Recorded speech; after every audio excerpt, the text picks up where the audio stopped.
Thanks for being patient. We're ready to start the special city council meeting. It is Sunday, March 22nd, 2020. We'll start the meeting with a roll call and determination of quorum.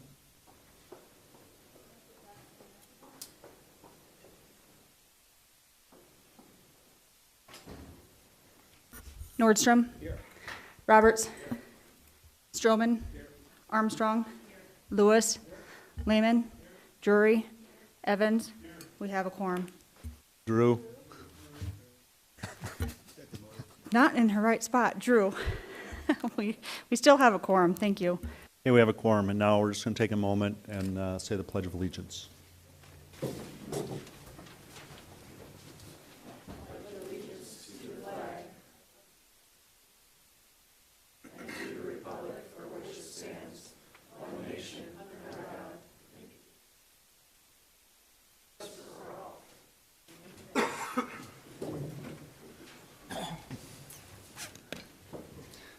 Okay, now is the time for general public comment, and this is a time where the general public can make comments on items of interest. Any items that are not already on the agenda will not be put on the agenda without unanimous consent of the City Council.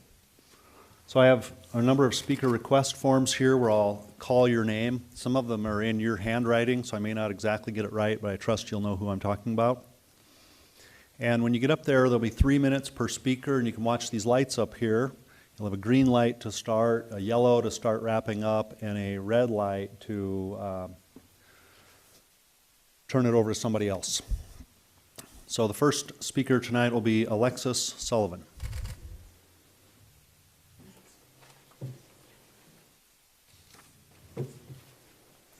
Hi. Is that okay if my husband comes? He has one too. We're just kind of together. My husband, Matthew, Alexis.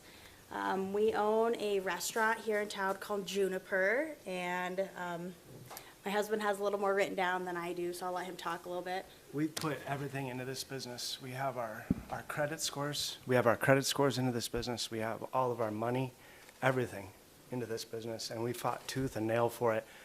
We spent the last year building out, and Murphy's Law happened to us all the way, and we just barely reopened. And curbside or delivery service, if we were to rely only on that, it would completely change our business model, and it'd be unsustainable. So we have to change who we are in order to make that happen. And given the time frame, I'm not sure that's even a possibility. We also have bills, loan payments, rent, etc. Are you going to pay these? You know, if we have to shut our doors, are you going to pay for these? Our employees, are you going to pay for their meals? The food on the table, promise them a job after we're done, because we will be done if we have to shut our doors. And that's essentially what is going to happen if we have to shut our doors. Curbside is not feasible for us at the moment. It just isn't. Well, and one thing about curbside and delivery, it's a really great idea and everything, but if you're honestly, truly afraid of coming into public with other people, you're going to have a staff of people touching your food that you're also, like someone handed Bill Evans a piece of paper, he Lysoled it. You're going to Lysol your food when you get it to your house? Like, how are you going to protect people at grocery stores? If you are saying you're only allowed to go to a grocery store, are you going to be putting caps on 10 people in Sam's Club at a time? Or 10 people at Safeway at a time? We're just curious on how, like, if we were to take the measures of limiting dining service to 6 feet around each table, only allowing so many people that are willing to come in at a time, what's the difference between that and Safeway? For us, it's just, you know, like, as a small business owner, I mean, I could probably speak for a lot of people that own their own businesses.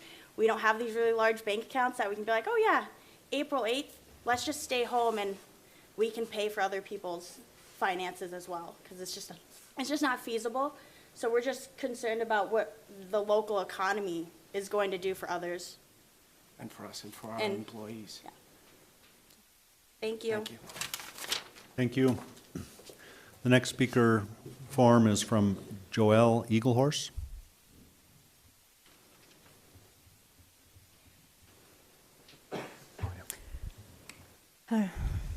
Thank you. I'm here to represent the homeless of Rapid City. I am personally homeless, and I have been since January 17th. It's a very difficult situation to be in, especially right now. I spent every day last week at the Hope Center. Thank God they've stayed open. I want to plead that we don't close that. I have a Section 8 voucher. Then I have my inspection on Friday the 27th. And I'm not alone in this. I know others that are getting their homes this week. And if that's going to be stopped, I'm not going to have a place to quarantine. There's a lot of people. I do have a couch that I can stay on right now, but I need my home. And there's a lot of people that don't have a couch. There's a lot of people that are on the streets. And where will they go? What are they going to do? What are we going to do for them? What are you going to do for them? This is my concern. There needs to be a plan in place for all of these people that are on the streets that have nowhere to go. There needs to be some kind of emergency measure taken into consideration, something put into place for these people, for us, because this is not just a them and they. This is an us. This is our city. This is us. And I am working very hard to get myself back into a position. I have a job, but I can't do my job right now. And I have very much a hope for the future. So I'm working really hard to get back into, a good line of society and contributing and all of that. And I have a hope, but I don't want my hope taken away. And I need to be able to get my home, and I need help from you guys all to give everybody else hope too. Thank you. Thank you. Thank you. Next, Steve, is it Winnis? Is that correct? Winnis? Winnia. Gotcha.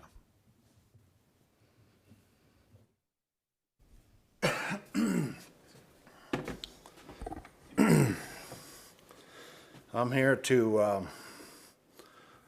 I've been in business in this town for 35 years. I'm here out of concern for the city's economy, as well as my own businesses and properties that I own here in Rapid City, South Dakota. I have a few opinions on this supposed shutdown of the city of Rapid City. Not opinions, just more or less facts. I believe we don't have to my knowledge, we don't have a confirmed positive test from Pennington County. If that's different, somebody can let me know. I don't believe we have one. We do not have community spread. This council has the ability to get real-time stats, real-time facts from peer on this testing. If we have a outbreak of community spread, then we're looking at a different situation. At this point, I don't believe we have that.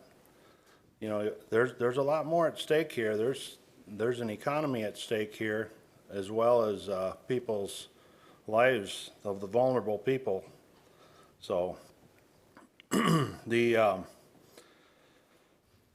I watched a little news before I came. The Sioux Falls mayor has stated that he thinks that we should rely on the governor for information and let our governor make this call. And I wholeheartedly believe that that's the true course of action on this. And I think we're not at the threshold yet for this city to shut down. This is gonna be this is a huge economic shutdown for the state of South Dakota as well as the city of Rapid City. This shutdown, it may slow the community spread, which we don't have yet. We don't have community spread here the way I understand. This will not accomplish stopping the community spread. In other words, the biggest spread locations are probably grocery stores, convenience stores, daycares, I can go on, of the businesses that you're not proposing shutting down. So, you know, you close the on-sale liquor establishments, what do you think? You think you're gonna create community spread in the off-sale liquor stores? I think so. It's already there. If there's community spread, that's one of the places it's everywhere. But we don't have any confirmed cases yet. I'm in the lottery casino business and have been for 30 plus years. And you know, we already practice social distancing just by the nature of our business. We only have 10 machines per address, and we can actually control the social distancing because we can actually disable every other machine, and we can create more than 6 foot and stop the community spread within our business. We clean 15 hours a day while we're open with Clorox. Our places are clean. And as far as I haven't seen there is no plan in place to compensate for lost wages. That's federally, locally, state.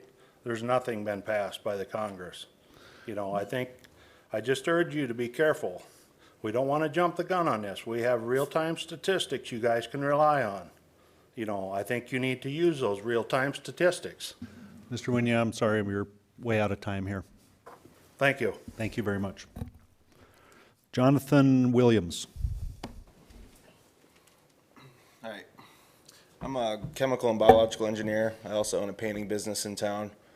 I'm gonna just kind of continue where he left off. This is a huge measure taking, like you're about to take with no plan in place. The issues we'll see because of this will cause us more stress. Hoarding at the grocery stores, like everybody knows that sicknesses and viruses are spread with our hands and our mouth. Shut all these businesses down, or whatever. You are now funneling more traffic to the places where everybody touches. So we need to outlaw produce. We're going to ban everything that someone has to touch to put down. I mean, this virus is 6 to 10 hours on any surface touch. That's door handles. That's everything. We have no plan in place. Let's shut everything down. And everybody saw what happened with toiletries and hand sanitizer. It's hoarding. Well, how are we going to control that? There's no plan to, you know, that I've read how we're going to control that. And not only that, the schools are shut down. I know I'm here because I'm stressed. I've got 5 kids that I'm now have at home. So whether I could go work or not, these children still need to learn. They still need to be looked after. They're in 1st grade, 6th grade, 5th grade, and I've got a preschooler. There's no plans here. And I'm not saying that there isn't a solution out there, but maybe outreach a little bit to us, see what we can do to help you develop programs to work around the issues that have already been created because of the school shutdowns. And looking around the country, in California, they're not even allowed to leave their house. Well, then who deems it necessary? I'm also diabetic, type 1 diabetic. Are you going to say it's not necessary for me to go get sugar at the grocery store if it's after hours? No, my life depends on it. So these are things that I think we need to look at and address before shutting everything down. Like he said, there's I'm just going to go with the statistics I saw this morning, 27,000 cases and 145 deaths in this country alone. That kind of statistic isn't something I would, shut everything down for, because we're jumping the gun. Put plans in place first. Think about how we can, use the people around us to help implement these things instead of just shutting it down, creating issues and more, having more chaos than anything. And you go to the grocery store now, it's empty. That's because of what media is telling us. That's because of what people are telling us. It's because everybody's scared. So that's all I really have to say is just feeding off of what you have to say over there. And also, I also do believe that we don't even have the reagents necessary to confirm or not confirm positive results. So, Okay, thank there you. we go. Michael Calabrese? Close? Close enough. What is your last name, sir? Calabrese. Okay, go ahead. Thank you for opening up this forum here. I do obviously appreciate the level of concern that the city council and the mayor have in this situation. I appreciate the leadership. However, I have to say that I feel this, the ordinance that's proposed is misguided. I myself am a small business owner in this community. Out of the classes of businesses affected, I'm not affected. However, I certainly sympathize with those that are affected in this community, the restaurants, the bars. What it boils down to is the closure of these non-essential businesses to limit contact with the virus. It's going to hurt our community in a lot of ways. The most obvious is loss of revenue to local small business owners. They are going to be impacted drastically by this measure. And it's very localized. It's within our city alone. It doesn't apply to businesses just outside city limits. It does not apply to businesses across the state. And it very selectively applies to certain types of businesses within the community. There's also the trickle-down effect that I heard from this gentleman here about funneling people to other businesses, essentially. You're concentrating people to certain businesses within the community, and that is doing nothing to affect the spread. In fact, it will likely cause the similar effects as if we proceeded with no business closures. If a business is classified as essential, they're allowed to stay open and supply both essential and non-essential goods. So a large corporation like Walmart, Target, they're able to continue providing non-essential goods, beer and alcohol. We have a local board game store. In 2 weeks, if we decide to close all retail businesses, whose hobby house isn't able to sell board games? But Walmart and Target sure will. My record store, Black Hills Vinyl, we won't be able to sell music. However, other larger businesses deemed essential will continue to fill that void. The biggest impact is I see a lot of these larger retail chains are hiring. They're hiring the folks that are being laid off from other small businesses within our community. It's a trickle-down effect that causes so many issues, and we can't even imagine the repercussions that will come from this in 60 days, 90 days, 6 months. We're essentially, as a city, cratering our local small business infrastructure. It's not the job of the mayor or the city council to do that. We're supposed to encourage local small business, and I encourage you to wait until we have further action from the governor in order to make these decisions and not affect our local small business community. Thank you. The next speaker is Mike, who lives on Sun Ridge. Maybe when you get to the microphone, you can tell me what your last name is. Not saying anything bad about your handwriting. Oh, no, it's Namvet. It's a tough Norwegian name. Thank you for hosting this and hearing our comments. I vaguely kind of got into the last minute on some of the things you're proposing. And when I look at the ideas of essential businesses being allowed to stay open and the non-essential businesses being forced to close, the whole point of it is social distancing. Without a doubt, when I look at Italy and other countries, if you're in my age group, you're probably terrified. And I am terrified. So slowing down the spread, I understand the point of it. But the social distancing is the mechanism, correct? If we close all the other businesses and we funnel everybody into the large chains, what's the difference if they're a foot away from each other you have thousands of people going to the main businesses. So the social distance is 28 square feet. I understand the reason we want to do this, but if we don't put mandates and limits on large businesses like Walmart and say, what's your retail space minus 25% for shelving, you can only have, you know, mine divided by 28 square feet. That's the amount of capacity they could have in their store. And if we're going to use that math, true social distancing, then why not allow it to small businesses using the same square footage option? And quite honestly, I would prefer to go to a local, privately owned business. I think they're going to care more about their customers. They know their customers. They're looking out for the customers. They're probably going to do a better job of cleaning and protecting their customers rather than a large chain, which is somewhat anonymous. So if I'm going to comply with square footage and social distancing, I would feel much safer doing it at a local business that has a vested stake in the community. That's pretty much all I have to say. Right, thank you. Kurt Small.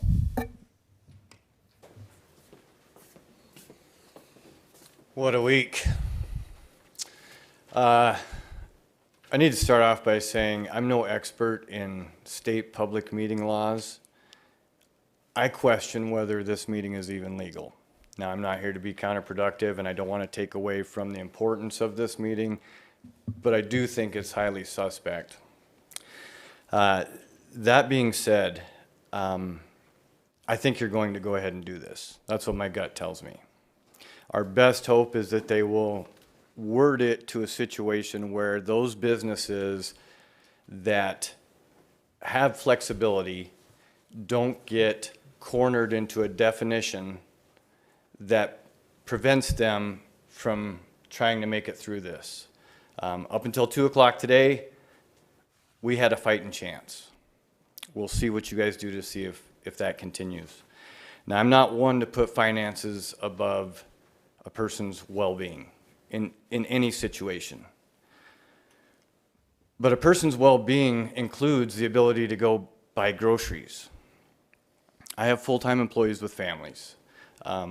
Right now, as of today, I have a fighting chance to keep them with a paycheck.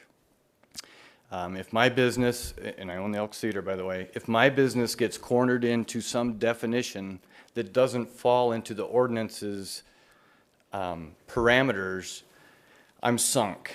So please consider that when you're choosing the wording on how you do this.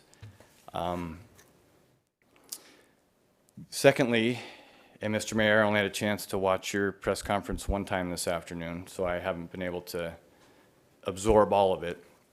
But if I understood you correctly, you've changed your mind recently on this position. I hope that you phrase this ordinance to allow that same ability to change your mind in very short order. Now, I understand it's a 60-day ordinance that you'll revisit on the 6th. I would really like to see it structured to where the only way it can continue is by vote and have that go on from meeting to meeting, to where this is, we have 2-week stretches instead of saying 60 days and we might change our mind. Let's come at it from the other side and say, okay, we're going to do this for 2 weeks, guys, and then we're going to see where we're at. We'll vote on it then whether or not we should continue it. It'll allow for a little bit more public input, which there's going to be lack of given the speed that this process is moving forward. Please consider the people you're about to unemploy when you do this. Thank you. Next is Deborah Martinez. Hello, thank you for allowing me to speak. I'm just here on behalf of my grown adult children who are employed by local businesses, have children to support, don't qualify for assistance, and may possibly be out of jobs. What do they have? DSS is closed down. You know, what are food stamps? You know, you're funneling them this way for assistance. Unemployment. Is the state open to offer that? Schools are shut down. My grandkids are at home. You know, one of them has to be at home to take care of them because there's no daycares that are going to be open. Financial burden on our young people is what I'm concerned about. You know, I'm doing extra shopping right now to try to compensate for tissue, for food, for my grown children and my grandchildren. Because none of us qualify for assistance. You know, right now I help feed the homeless on my extra time. I don't know how long I'll be able to do that even. So there's a lot of repercussions, a lot of trickling down. Think about the people here. Make some wise. I just want to know what the resolutions are. I'm a newly graduated nursing student. I can't go take my state boards because the state's closing everything down. You know, you can't congregate. But I understand the health concern too. I'm on both sides. So you got a tough decision to make. I hope you think about the people that have to be employed, that have to support children. You know, right now we seem to be doing a good job. I mean, we have no confirmed cases. You know, people are taking precaution. They're already scared. They're taking the precautions. And again, you know, I have to make that journey to Walmart every day to search out toilet paper, flour, milk, you know, the necessities, not only for my family, but like I said, my grown adult children, my mother, my elderly mother. I have other family members that I take care of. And I also try to feed the homeless. So just be aware of what you're doing. Think about it. Put it on a 2-week time frame like was mentioned, you know. There's a lot of people here at stake that you guys are having control over. And I wouldn't want to be in your position, you know. I pray for you guys. I hope you make the right decision for this community. So I just wanted to make you aware, and I'm looking forward to hearing the resolutions. Make a plan. Get a plan in place before you make these restrictions for people, because this is everybody's livelihood. You know, we all don't sit on a large bank account. We do what we can for others. I do, you know, for others, not only just my family, but others. So I want to continue to do that. So I'm waiting to hear the resolution. Thank you. Ramona Harrington. Thank you for allowing me to speak. I just want to talk about the most vulnerable people here in Rapid City, and that's the homeless people. And I'm concerned about where they're going to be.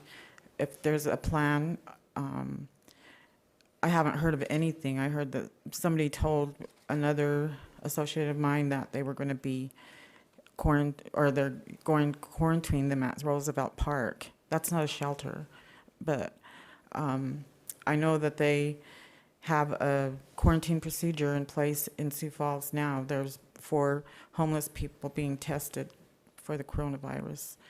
And they're going to put them up in hotels, and the city and county are going to be paying for that when they are being treated.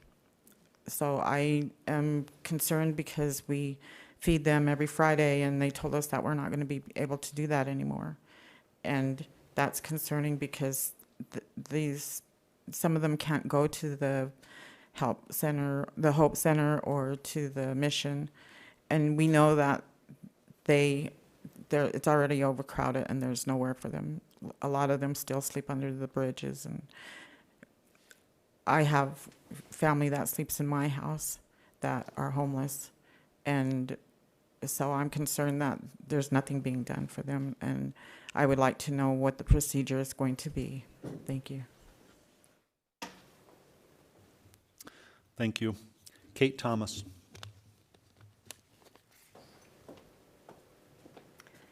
Hi there. Thank you for letting me speak as well. First of all, I don't have this part written down, but through listening to everybody's comments, you know, this city has a lot of good people in it. You have already had businesses reduce their hours, shut their lobbies, only do drive-through already. They've already taken these precautions that you're talking about having these other places do. Sally O'Malley's has shut down completely on their own. Nobody asked them to. I think it would do well to put your faith into the people of the city and ask them to do this, not make them. I think that shutting down the city, the community, in this way is going to do more harm than good. if all of these people are out of a job, does Feeding South Dakota have enough food for everybody at this point? They're always asking for donations as if they don't have enough as it is. You might put a strain on other entities of the city that cannot handle the influx of people that they're going to have. Secondly, I know that there were some doctors that were talking about this being a very high risk, and please to shut these things down, do more for cities around the country, not just our own particular doctors here, but there's also a doctor from Johns Hopkins that I'm going to read a quote from him, Dr. Amish Adalja. He said, this is a very hard decision to make as the economic shutdown becomes broader. There is a real risk of doing more damage by threatening people's livelihoods, as well as their well-being, their mental health, than the virus will do. There is a point where more harm can be done than good. Voluntary social distancing is one thing and advisable, but government force is quite a different thing. So I think that taking these businesses and having them forced to shut down is taking by the government without reimbursement. Like a gentleman said earlier, are you going to have a plan in place to pay the rent on these places that you have to shut down, or the rent on their own mortgages? Consider maybe putting food on their table out of your own pockets. That's all. Thanks. Thank you. Gina Parkhurst.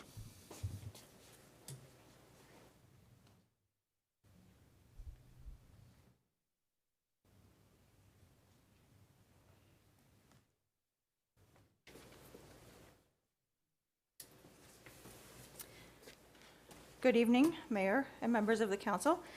Thank you for the opportunity to speak tonight. I'm appreciative of your concern for public health and appreciative of your willingness to listen to the public.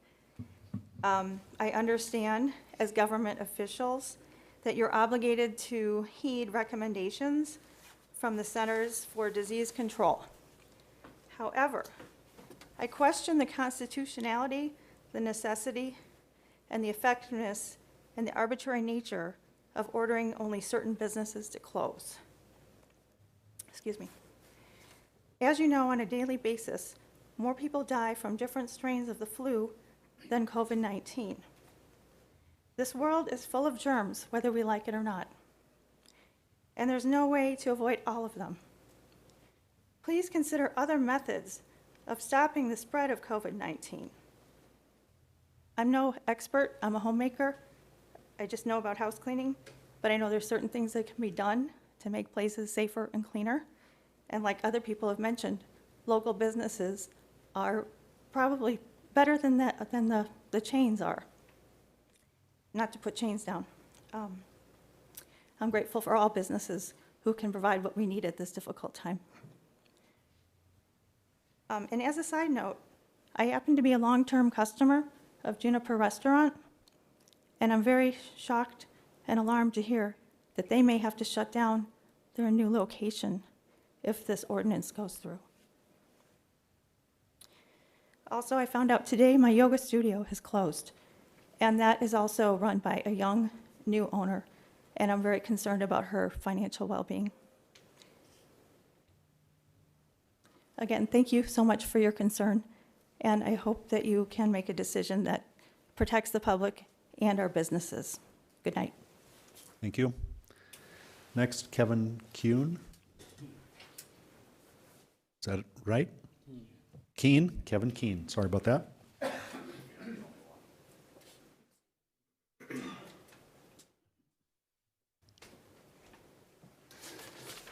Thank you. I just heard about this this afternoon. I was honing up on my geometry. I haven't done the Pythagorean theorem for quite a while, but since I have a freshman in high school, I'm doing more angles now than I've done for quite a while. I happened to hear about it from one of my tenants. I happen to own the Robbinsdale Shopping Center, and they called and said, did you know there's a special meeting and so on? And I just said, no, I hadn't really heard about it because I was doing geometry. And they said they wouldn't be able to, pay rent if they got shut down. They would probably fall into the the recreation category. They run their operation kind of like a military camp. They're very strict and oriented, and it's just, you know, by the numbers there. They changed their procedures about, I don't know, earlier this month, pulled all the mats up, don't do any of the personal contact stuff. Now they just do, I'm not a jiu-jitsu guy, but they do the art stuff of it. So they have a less density probably than is in the seating area here. So I think that hopefully if this ordinance goes through, that you offer some kind of a waiver, just like what Steve mentioned. He has the ability to separate machines or move them. With my connection that I see right now, they have already taken the step to separate the people from each other. And I think there's probably a lot of different variations in a lot of different, just like the restaurant, whoever had the restaurant, that they have the ability. There's really no difference from them sitting at a table than us sitting 3 feet away from each other. So if we think this is okay, I think we should at least have some way to get out of this if you're planning on shutting everything down that's on your list there without somebody saying, hey, you know, we're really a lot different than every other place that you're wanting in that category. Just before I came, I was listening to the president's update on the virus, and he said that, you know, their hot spots are New York and California and state of Washington. And he said that's where they're focusing things. He said, you know, they're a lot different than Iowa or Nebraska. Well, if he thinks they're a lot different than Iowa and Nebraska, we're a lot different than New York and those places that I see that they have a major problem. I have nothing against people trying to, you know, maybe not shake hands and bump and do that kind of stuff. But as far as, I hope that you are very cautious about shutting down everything that you are without at least some opportunity to say, you know, we can maybe address this and still make a density less than what's going on here. Thank you. Thank you. Skylar Borglum.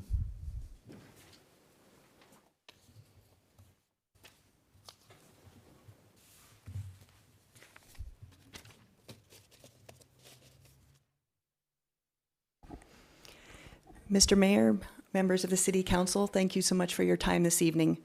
My name is Skylar Borglum, and I'm the representative for District 32, and I'm a United States Senate candidate. In both capacities, I have been visiting with business owners across Rapid City.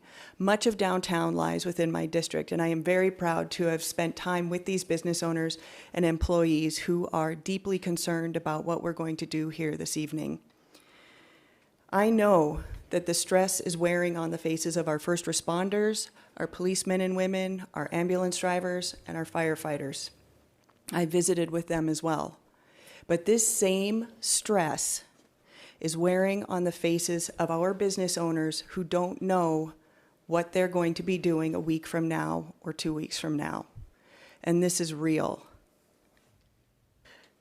I hope that, to the mayor's point that he made earlier in his press conference, we take this seriously, that people who depend on these jobs and these businesses, they're desperate. And poverty impacts our health. This is real. These jobs, these are not jobs or businesses that we will be able to bail out. It's only the corporations and big businesses that receive bailouts. And these smaller businesses, many of which you've heard this evening, they can't take on a loan. They don't have the bandwidth in their monthly finances to cover another debt payment. And frankly, us asking them to do that can be unreasonable when there are potentially better ways if we pump the brakes tonight, give businesses a chance, as has been mentioned this evening, to find ways to work within the parameters that we have. I'll repeat that we do not have any confirmed coronavirus here in West River. We do not have community spread. And we are not there yet, which means tonight we have time to pump the brakes and come up with a much better plan. I know many of you on the City Council. I consider some of you even my friends. I know you're intelligent, and I know in the very kernel of my being that this is not an easy decision. I know you are not making this lightly, and I know you are under considerable pressure. And I am here today, this evening, as the voice of our small business owners who cannot be here because they're working. Please consider thoughtfully what you are about to do tonight and give our businesses your top of mind. Thank you. Good night. Thank you. Julie Fry Mueller. Sorry. False start. You're on deck, just so you know. You're next.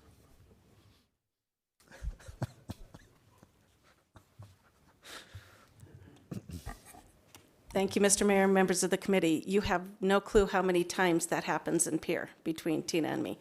I would like to speak to you all as a family member of a business that's been downtown for 36 years. We are implementing our own things that we are doing, from pens to credit cards. Every time a pen is used, we put it in a different area. Then we spray and Clorox them, wipe. So we are making our own decisions to help keep people feeling safe in the store. What I have heard a couple of the members here, or the people here say, kind of concerns me, as if you guys have already made the decision. Sometimes that sounds like things we hear in Pierre, the decision's already made, so it's a waste of time for the people to come up and even speak, because the decision's been made. And that, to me, is just wrong. The people who are the most important people to hear from in Pierre are not the lobbyists, it's the people. Because we are the ones that are on the front line. We are the ones that are dealing with it. We are the ones that are bringing the sales tax revenue to this state so that the state can meet their obligations. And it isn't about money, but it is as well. It's both. Safety is important, and these business owners, whether you're a restaurant, a bar, a Walgreens, they know how to take care of things. They're business owners. They don't want to hurt their businesses, and they don't want to hurt their customers. And I don't know how many of you are business owners. I have an idea. I know what a few of you do. I don't think any of you are small business owners, but I could be wrong. But to make a decision in something that you're not familiar with, like the people here are, and my heart just broke for this one young couple that was talking about it. You could be putting the nail in the coffin on businesses. And I am just asking you, and I'm very, very, very concerned that you say, oh, I kind of heard the deal's been made and we'd like you to wait a couple weeks. I hope it hasn't been made. I hope no deal has been made. I really hope you listen to the wonderful people who are here, because it's still early here. We had a conference call the other night on Friday night, and the one death that we had was a Pennington County person, but he hadn't been in Pennington County. So if we're getting the cart ahead of the horse and shutting things down now, and maybe in a few weeks or 3 weeks, things might get a little different, but you're really getting the cart ahead of the horse, in my opinion. And I would like you to slow down. Representative Borglum also said the same thing, and I believe the next speaker will probably be echoing the same thing. So thank you for your time, and please consider the negative consequences to those who are going to be really affected. Thank you. Thank you. Tina Mullally.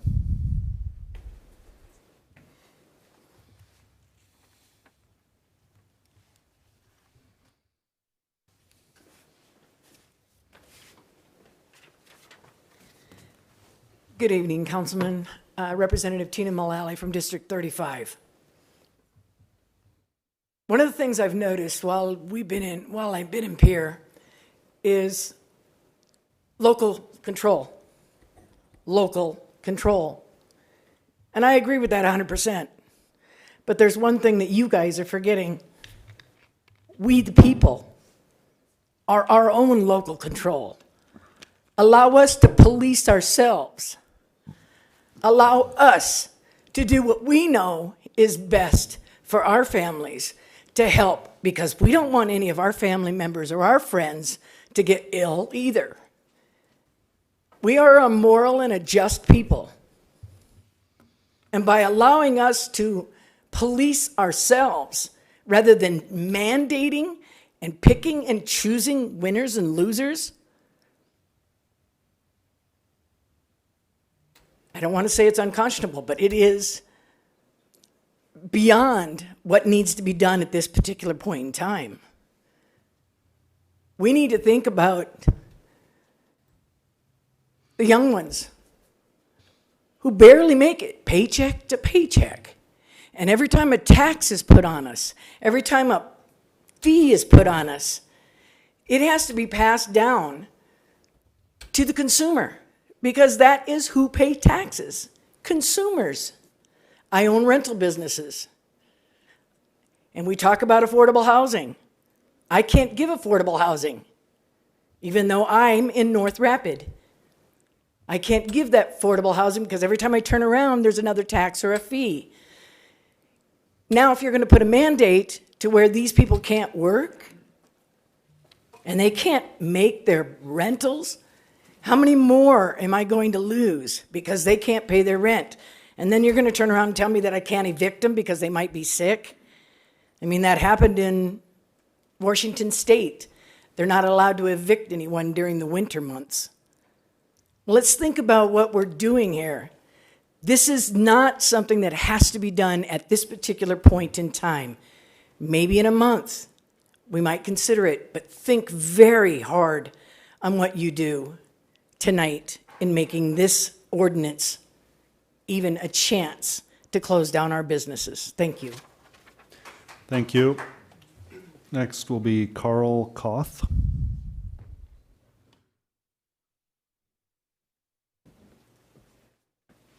Carl Koth, thank you for the opportunity here. I feel like I'm going to be reiterating a lot of the things I've heard from other small business owners. I'm one of the owners of Hay Camp Brewing Company.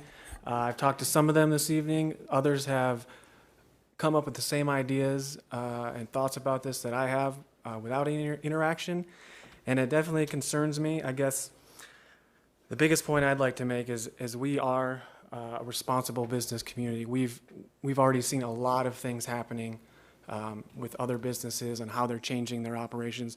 We're making big changes down there to try to protect people, social distancing, having more space between people, offering an online store sales so you can go pick up your beer, get out of there as soon as you want if you feel like you're more at risk, like some people do.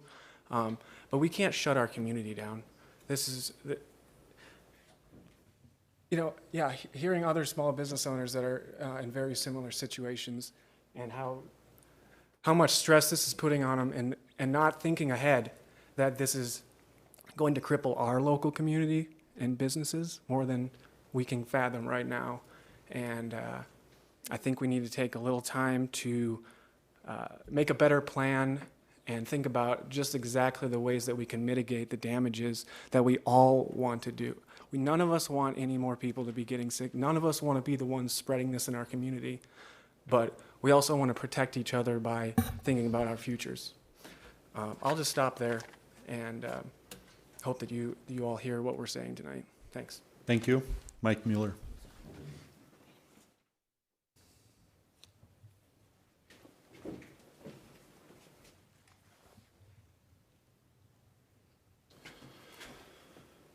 This nation is a continuing experiment in government, founded on freedom.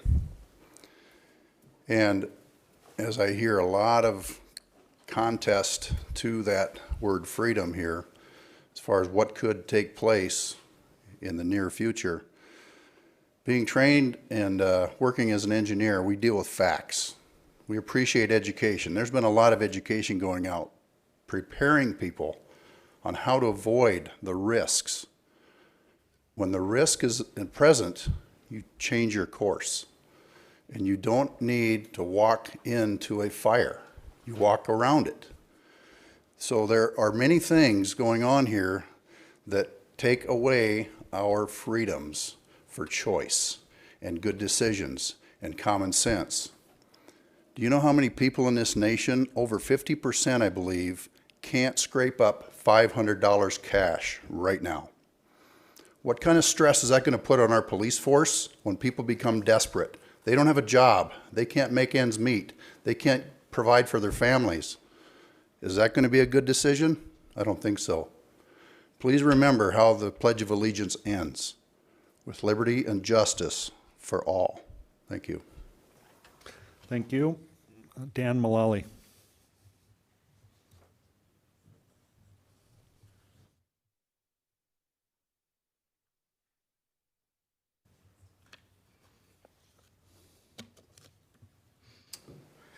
Thank you, Mr. Mayor and City Council. And I was asked to speak on behalf of Chris Johnson. He had some health issues, so I'll just read his statement. I'm Representative Chris Johnson. Unfortunately, I cannot attend the meeting tonight. I'm sending my statement through my colleague. I would like to pose a question to you as mayor and members of our city council. By what authority do you propose to suspend the constitutional rights of the citizens of Rapid City? Our governor stated to us in a legislative conference call that even she does not believe she possesses such authority. So why would you? I believe I understand your stated intentions, and I do not fault you for them, but the Constitution remains our ruling authority nonetheless. Be mindful of the precedent you are about to set. Be mindful of the lasting damage it would be doing after this virus passes from our midst. Make the right decision rather than the convenient decision. Thank you.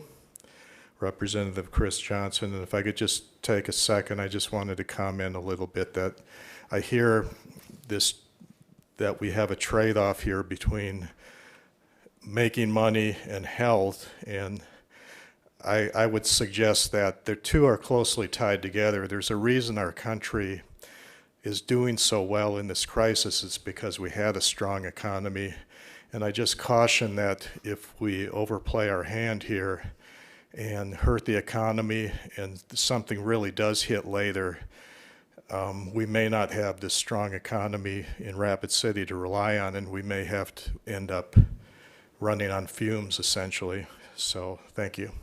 Thank you. Gary Drews.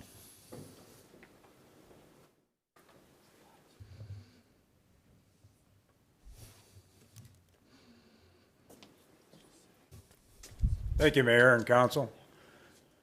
I'm not here representing the Pennington County Commission, but I am a county commissioner, and I do represent District 5, which is all in Rapid City.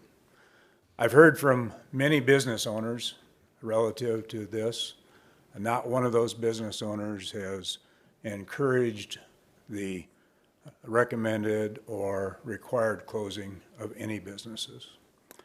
And I would just encourage you to continue to look at that and to keep in mind what has been said earlier this evening by many people that do operate and work in businesses, that we are affecting their lives if we do something that forces businesses to close.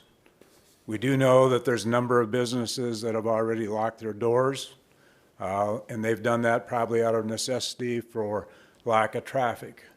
But at the same time, I don't think that we should move forward and try to create less traffic or no traffic for those businesses.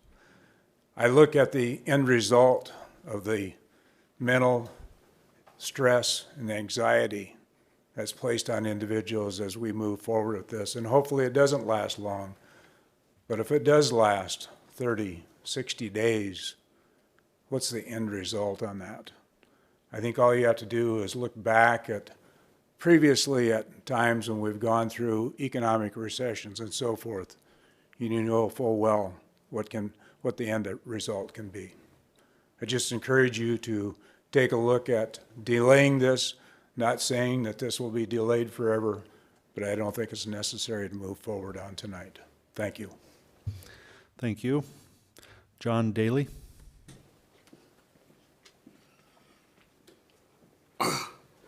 My name is John Daly. I have a full-time job. 9 months ago, I was homeless. I was sleeping in a storage shed that I used to rent. I got off the meth. I got my own place. Fortunately, the full-time job I have don't have hours for me. So I've been contracted out to get hours. 15 years ago, when I walked out of your penitentiary, 11 and a half years ago, I did 11 and a half years straight. I went to Katrina, for 3 weeks. I'm from Baltimore. I've seen the damage down there and what chaos is. You shut this town down, that gives the criminals, what are you gonna do with these business owners in a week or two when 20 of them are vandalized and ripped off? Who's gonna pay for all that? You know,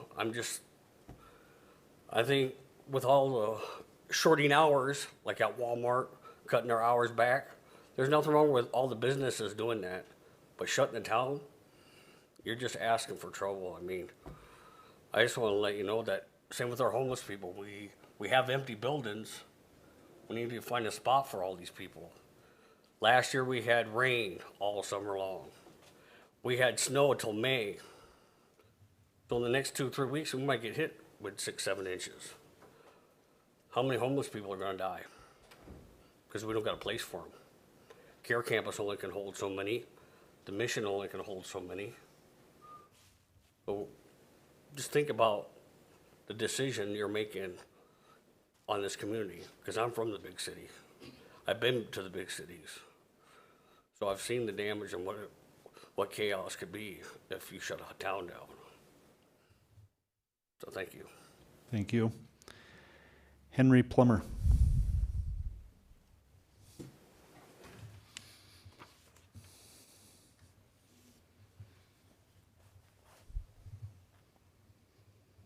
Mayor Allender and City Council, I think you made up your minds already, and I urge you to reconsider. I think that everybody is panicking right now, and that's a disaster. You're panicking. You want to pass something. You want to fix something. I think now is not the time. I urge you to consider the businesses here in Rapid City. I personally work in a restaurant, and I can tell you that most of the employees there cannot go without making a paycheck this week. It is a disaster for them. And just think of the small businesses. I work for a large company that's going to weather the storm. Think of all the small local restaurants that will be out of business because they don't have the cash to sustain next month or the month after. Think of our beautiful downtown. How hard have we worked to get all of those businesses downtown? How hard do they struggle already? Yet we're going to tell them that for a month or maybe more, they're going to have no customers. I don't think they're going to weather that storm. And think of all the other problems we're going to create. The panic that this is going to set on every citizen in Rapid City as they see that we're passing this desperate measure. I don't believe that that's right. And just think of all the businesses empty that are going to get broken into because our police force is busy with other things and cannot cope with the number of problems this will create. I urge you to reconsider. Please do not pass this. Thank you. Thank you. Isaiah Johnson.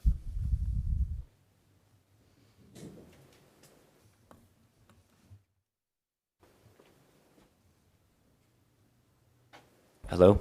I am a local of Rapid City. I was born and raised here. And so far, all this stuff that I've seen, especially with the virus and whatnot, and seeing the actual numbers on it and how low the cases are, especially in western South Dakota, we don't have any cases. That's just, it's ridiculous to think that we need to do a huge shutdown over something so menial. And I understand we're looking forward and looking into the future upon what can happen. And so looking into the future even more forward, if this continues as far as shutting our country down as it has already happened in LA and San Francisco, and I'm sure New York and Colorado will not be far behind at all. We need to look at stuff so far as food supply and the basic needs of what we as humans need. We need shelter, we need food, and we need water, and that's the basis. So going anything beyond that for anything that's not essential, I think that's what we really need to look at as far as that. And as far as localized, like we're South Dakota, we have so much produce as far as meat goes right now, and corn and wheat.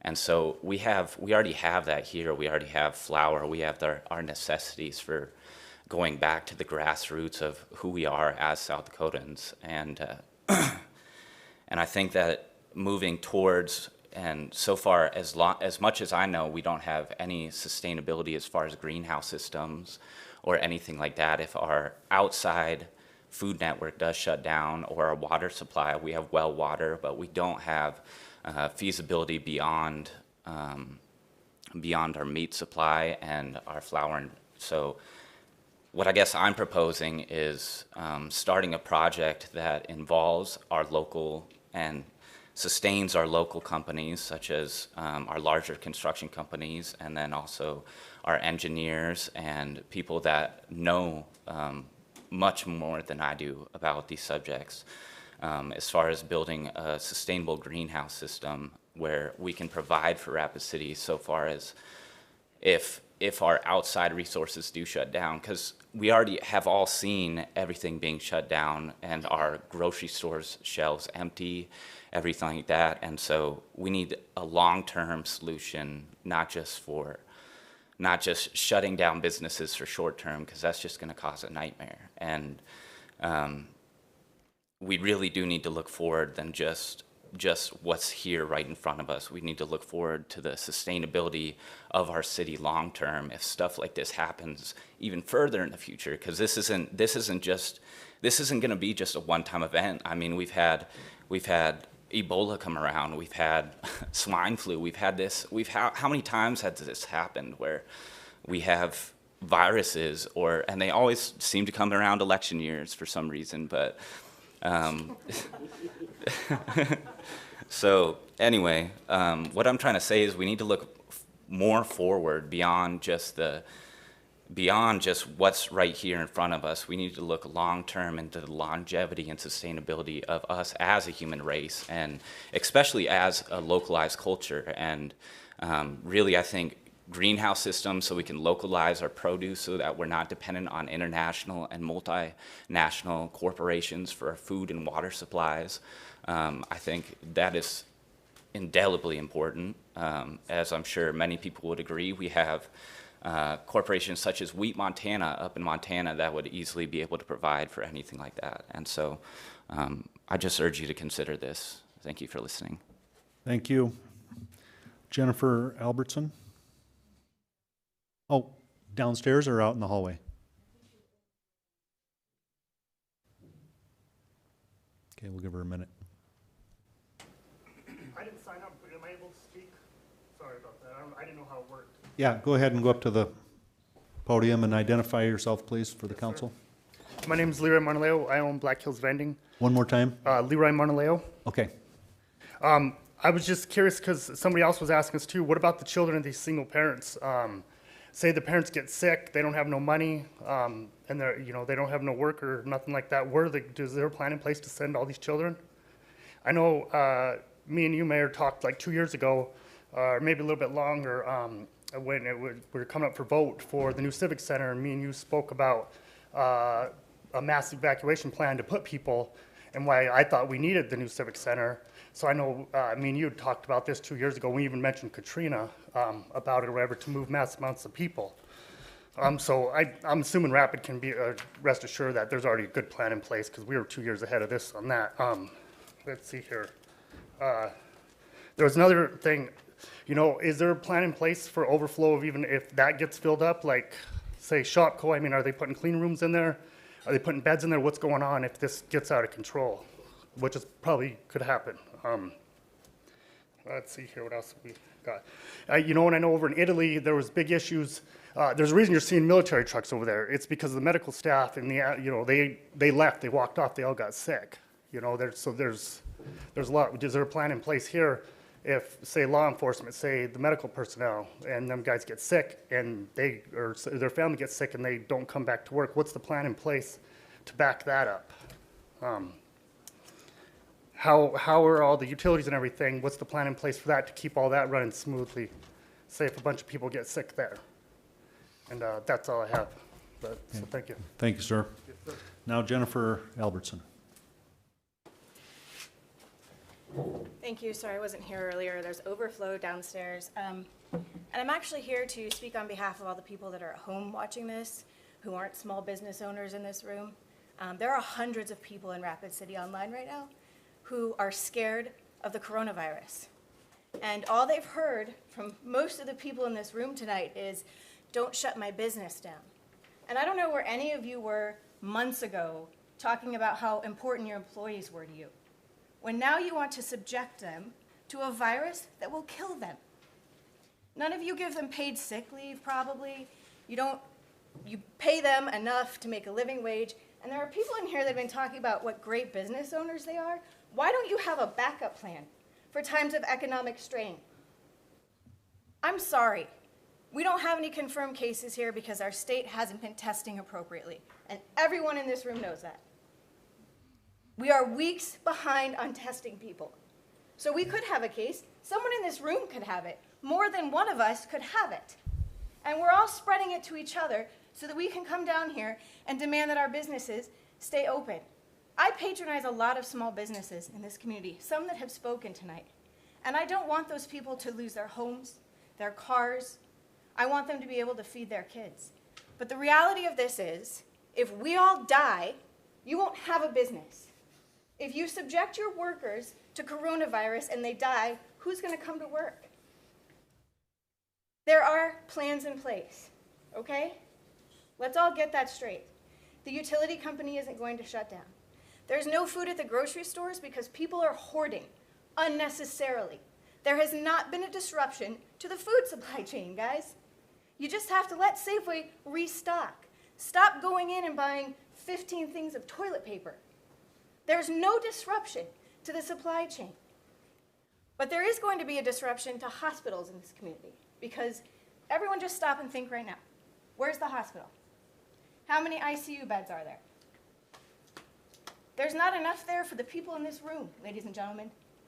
And no one here tonight has really talked about the healthcare workers who are going to have to decide which ones of us get ventilators and don't. Nobody's talked about the elderly in this community, the people who can't fight off bacteria and viruses and disease. All anyone in this room has talked about is my profits are going to go away. I can't keep my business open. It's shameful. You can shake your heads all you want, but when you get it, or you get it, or you get it, what's going to happen? 0.5% have died. More than 0.5% die. And if you want to talk about overseas, where we were a democracy, Italy, France, Spain, they didn't shut things down fast enough. And look what has happened to them. Look. And you want me to talk about, well, just trust us as business owners. We know what we're doing. You've all been in here touching this mic, sitting too close to each other, and I'm supposed to trust you? You need to think about people, ladies and gentlemen. That's all I'm asking you to do. Not your profit, not your bottom line. Our employees are people too. They are people. Our employees asked to come to work, they don't want to go to work. Yeah. Shut everything down, you get nothing. Let's go. Ma'am, just finish your time. Yep. Got about 20 seconds here. If we shut it all down, then we're all alive, and I think we can rebuild, because a lot of you are great business owners and really smart. And I have faith in you in coming back. And that's all I'm saying, because there are a lot of people outside this room thinking the same thing. Thank you. Thank you. And next is Mark Yu. You might have to pronounce this for me, please. It's Mark Urban. Okay. Yeah. Then it is your handwriting. Well, you're not alone, the lady that just spoke here. I've been trying to convince people of mathematics since it started. We compare it to the last outbreak. The last outbreak that we had 61 million cases and 4,000 people died. And the mortality rate of that virus was 0.02. This is 2.7, okay, at its best when facilities are available. If you increase that, if 100 million people get that, you do the math. That's 2.7 million people die. I was a history major in college. I remember after World War I, the Spanish flu killed over 100 million people. That's when our population was probably half of what it is now. This is serious. It really is. And like I said, I've been paying attention to mathematics. Just in case people don't think I have a dog in this fight, yesterday, my courageous business owner at the Firehouse Brewing Company did shut us down. And I'm happy that I work for that place because they did the right thing. That lady was absolutely right. We're going to lose patrons. We're going to lose people. This is an opportunity for our community to come together and support each other. Support each other. You know, I was outside yesterday and I watched people outside, conscious of the distance that they were putting between each other. And we can support each other by donating food. We can support each other by takeout food and things like that. But if we're not distancing, we're going to overrun our medical facilities, and they are not going to be able to provide the life-saving services that are necessary. And I really want you to consider 40, 400, 4,000. That is how it's spread. So of course it doesn't look like anything. It really doesn't. It's not going to look like anything for 2-3 weeks. And then we're going to see a lot of people dying. Yesterday, 800 people died in Italy. We like democracy. We like the country that we live in. And I love this country. But China did it right. And in the place where this broke out, they have had no new cases. And that's because they shut down everything. They realized where this was going. Italy did it wrong. And we're trending like Italy is. We're trending worse. So consider that. And I get it. I get the plight of the small business. I really do. And I appreciate, I do. I lost my job yesterday. So don't think I don't get it. And don't think I get the gravity of the decisions that they're making. And for what it's worth too, I'm glad I'm not working because I have a second job. And in that second job, I serve veterans. And I'm being asked to go to my other job every day. I'm being asked to go interact with people. I'm being asked to go interact with 65, 70-year-old veterans. And I'll kill them if I don't social distance. So I have a dog in this fight, just like a lot of you. Thank you for the tough decisions that you're having to make. I appreciate it. And I appreciate the small business owner. But we'll get through this together, we really will. I hope. Thank you. Thank you. Next is Eric Claiborne.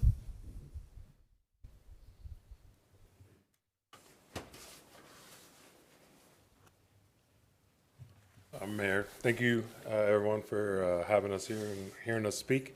I was sitting at home watching this on one of the news channels, and it just kept reoccurring that most of the people here are business owners. And I felt really bad that no one was able to bring up the high elderly population that we have here. The immunocompromised people, our geographically separated nature. I think all these are factors that should be weighed on, and I have the confidence in all of you to weigh those, and I'm sure you have, and you will. I don't envy any of you for having to make these decisions. But I couldn't sit at home and just listen to business owners talk about being responsible and saying, oh, what about my employees or this or that? We've had unprecedented economic growth in this country for over 10 years. If you can't afford 2 weeks or 3 weeks or 4 weeks to shut down, I'm sorry. But if you do not do it now, you will be shut down very much longer.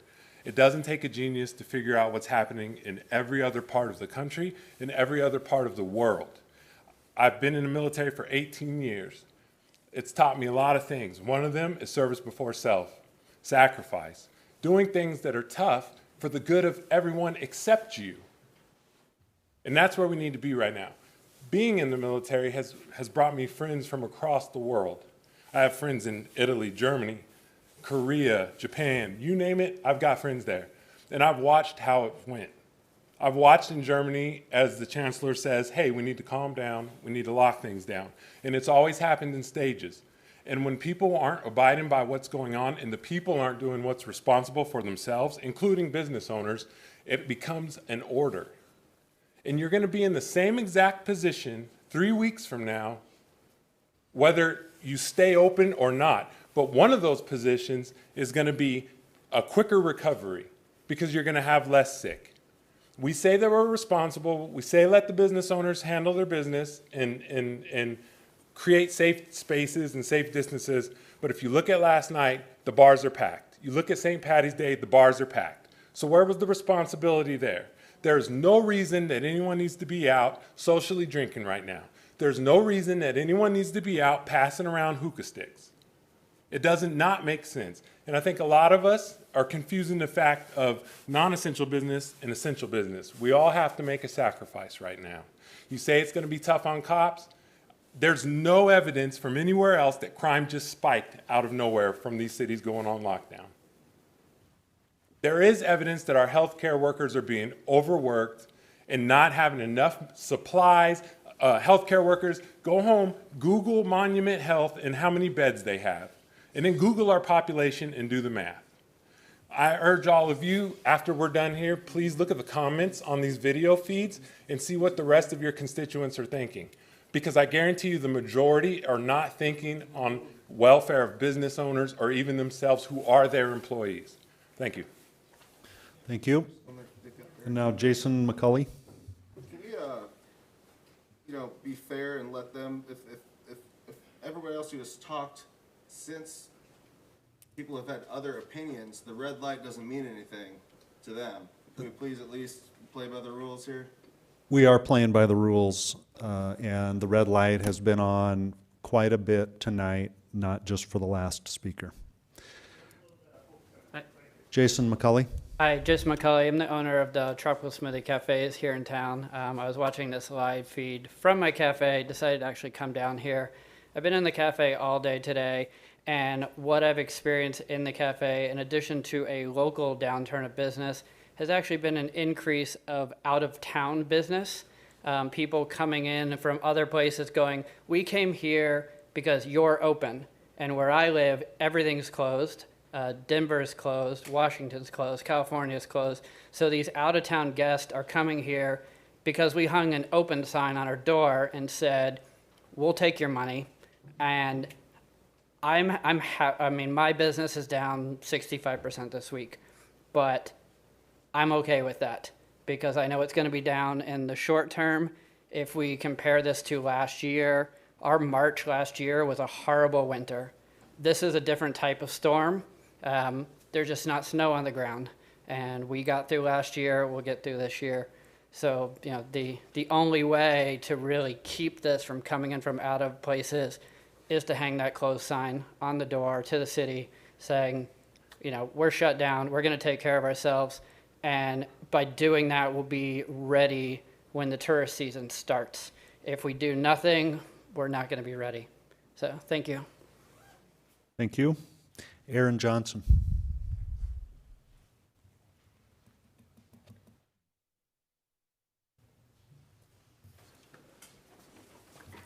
Thank you. I'm a formal business owner here in Rapid City. I'm just glad I'm not a present business owner in Rapid City. I was just with my family over here at Bonicelli's having dinner. Only people in the place. Now, my concern is, and I know this isn't apples to apples, but when I was in business, that smoking ban that happened, it played heck with me. But we had a lot of people that were for it, understandable. But we also had a lot of businesses that were already non-smoking. So, why they couldn't have left it alone and let the business owners decide and leave it at that, because we had places for both. So with people here in town that have elected to shut down already, why can't we just go with that instead of forcing this? That's the first thing that kind of bugs me. The second thing is, the guy from the Elks Theater, when he was up here speaking, I don't know that there's a legal issue probably here in question. Because if you had said that you were going to shut Walmart down, Walgreens down, I'll bet you they'd have legal people here speaking on behalf of them, saying you're probably not right. So I guess the point is that I'm making is either you shut them all down or you leave them all go. Fair is fair. Small guy, big guy, it doesn't matter. You can't pick and choose. That's all I got. Thanks. Thank you. Andrea Rosenberg.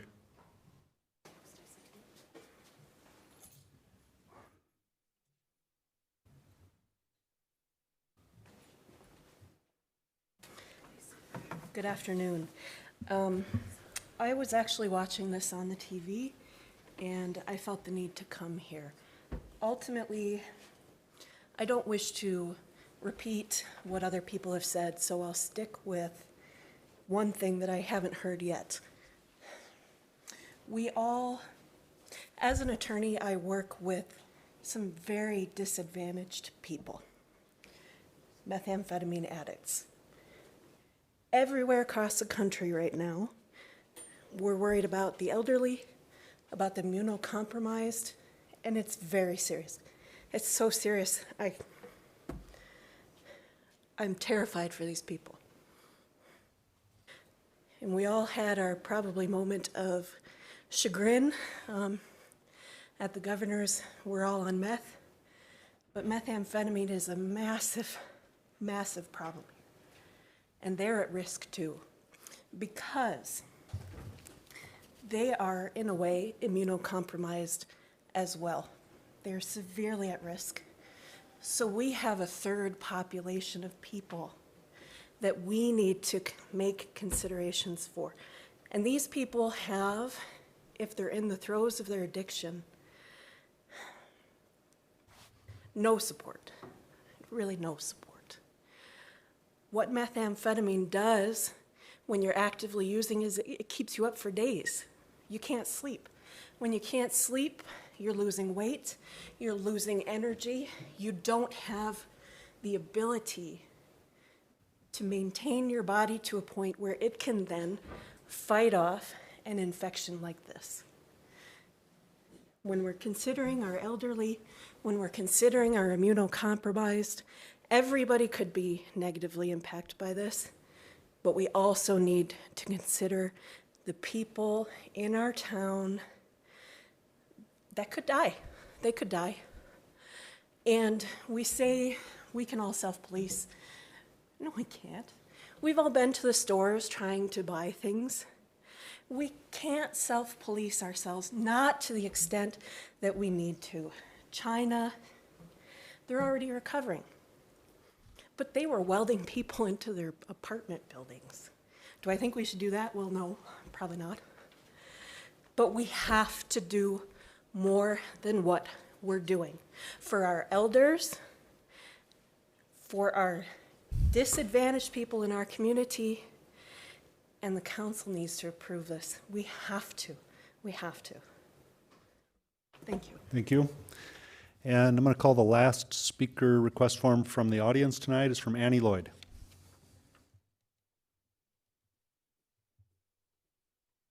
And then after Annie speaks, we're going to have several emails to read that folks sent in and wanted to have read as well. So Annie, the floor is yours. Thanks, Mayor Allender, and greetings, City Council, and my fellow Rapid Cityans that are sitting here. I was sitting at home, and I had to get in the car and come down here. I work in public health, and many of you know me, and I know a lot of you out here. And I listen to people talk about, that they have the capacity to do this and to take care of themselves and their businesses and their employees and the citizens, and you don't. Because the challenge with this is not the flu. This is not a disease that has an X on somebody's forehead that says that they have it. You don't know.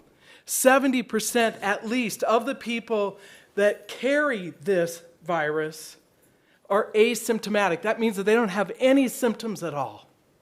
None. And just because you don't know of a positive in this community is not an indication it's not here. So Wyoming, in the Arapaho Nation today, got their first confirmation, right? Today. In Navajo country, they have 14 cases in the last couple of days. Montana, up at Fort Peck, just had their first case. It's all around us. It's on the other side of the state. Up around here, and it's already community spread, which means from a public health perspective, it's here in our community. And if you don't believe that it is, I'm sorry. I don't know what else to say. That's the hard reality of it. And our responsibility as caring human beings, the moral obligation that we have, is to take care of one another. It's up to us to do that. And if you really care about your businesses, about the community, about your employees, about your families,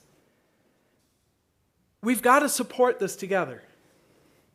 And instead of thinking about the businesses that are going to be rioted, as some young man talked about, let's think about how we will take care of one another and make sure that doesn't happen.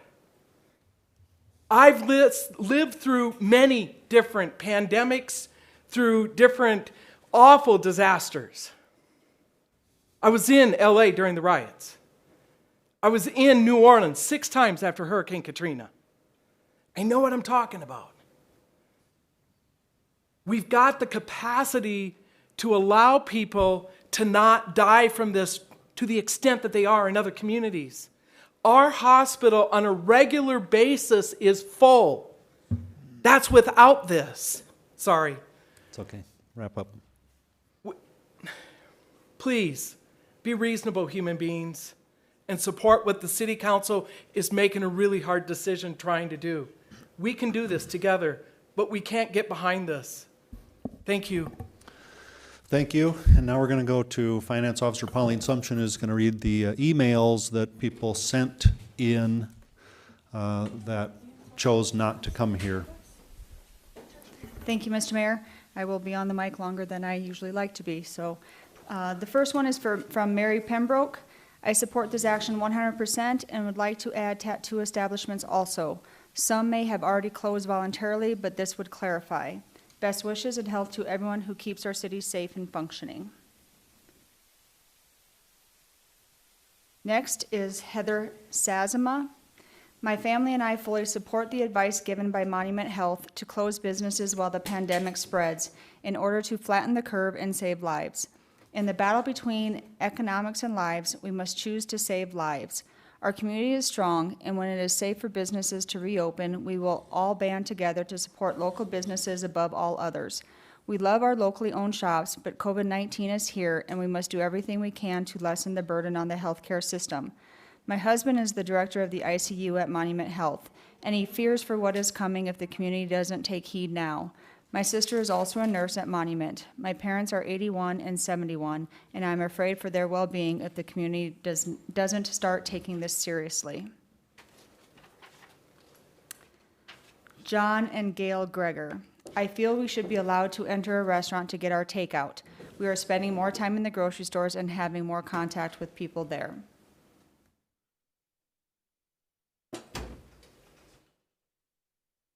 Tracy Decker.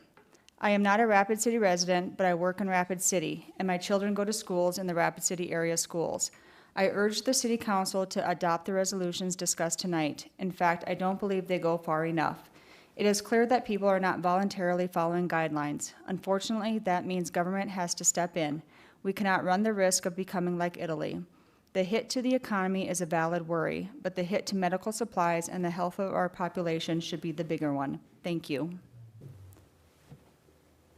Jacob Schouten, and I'm sorry if I'm screwing up pronunciations. Health experts have repeatedly stated that there is no over-preparing for this situation. Not taking enough precautionary steps for fear of economic losses is a huge oversight. Taking drastic steps now will help prevent worse problems in the near future. Nicole Musfelt.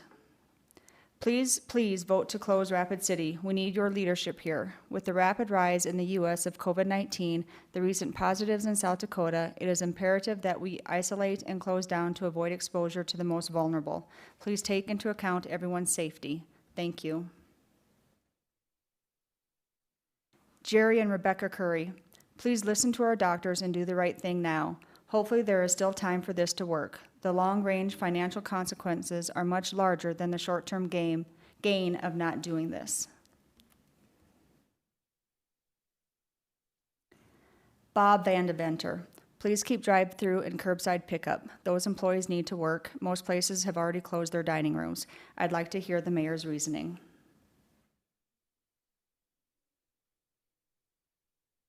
This gal asked to not share her name. My place of employment is considered for all intents and purposes essential. However, the customers coming into our store are not doing essential or emergent business. It doesn't appear that my employer is interested in addressing that problem, so what suggestions or enforcements do you have to ensure that people who are bored or have cabin fever aren't putting us at risk by not adhering to the self-quarantine or social distancing?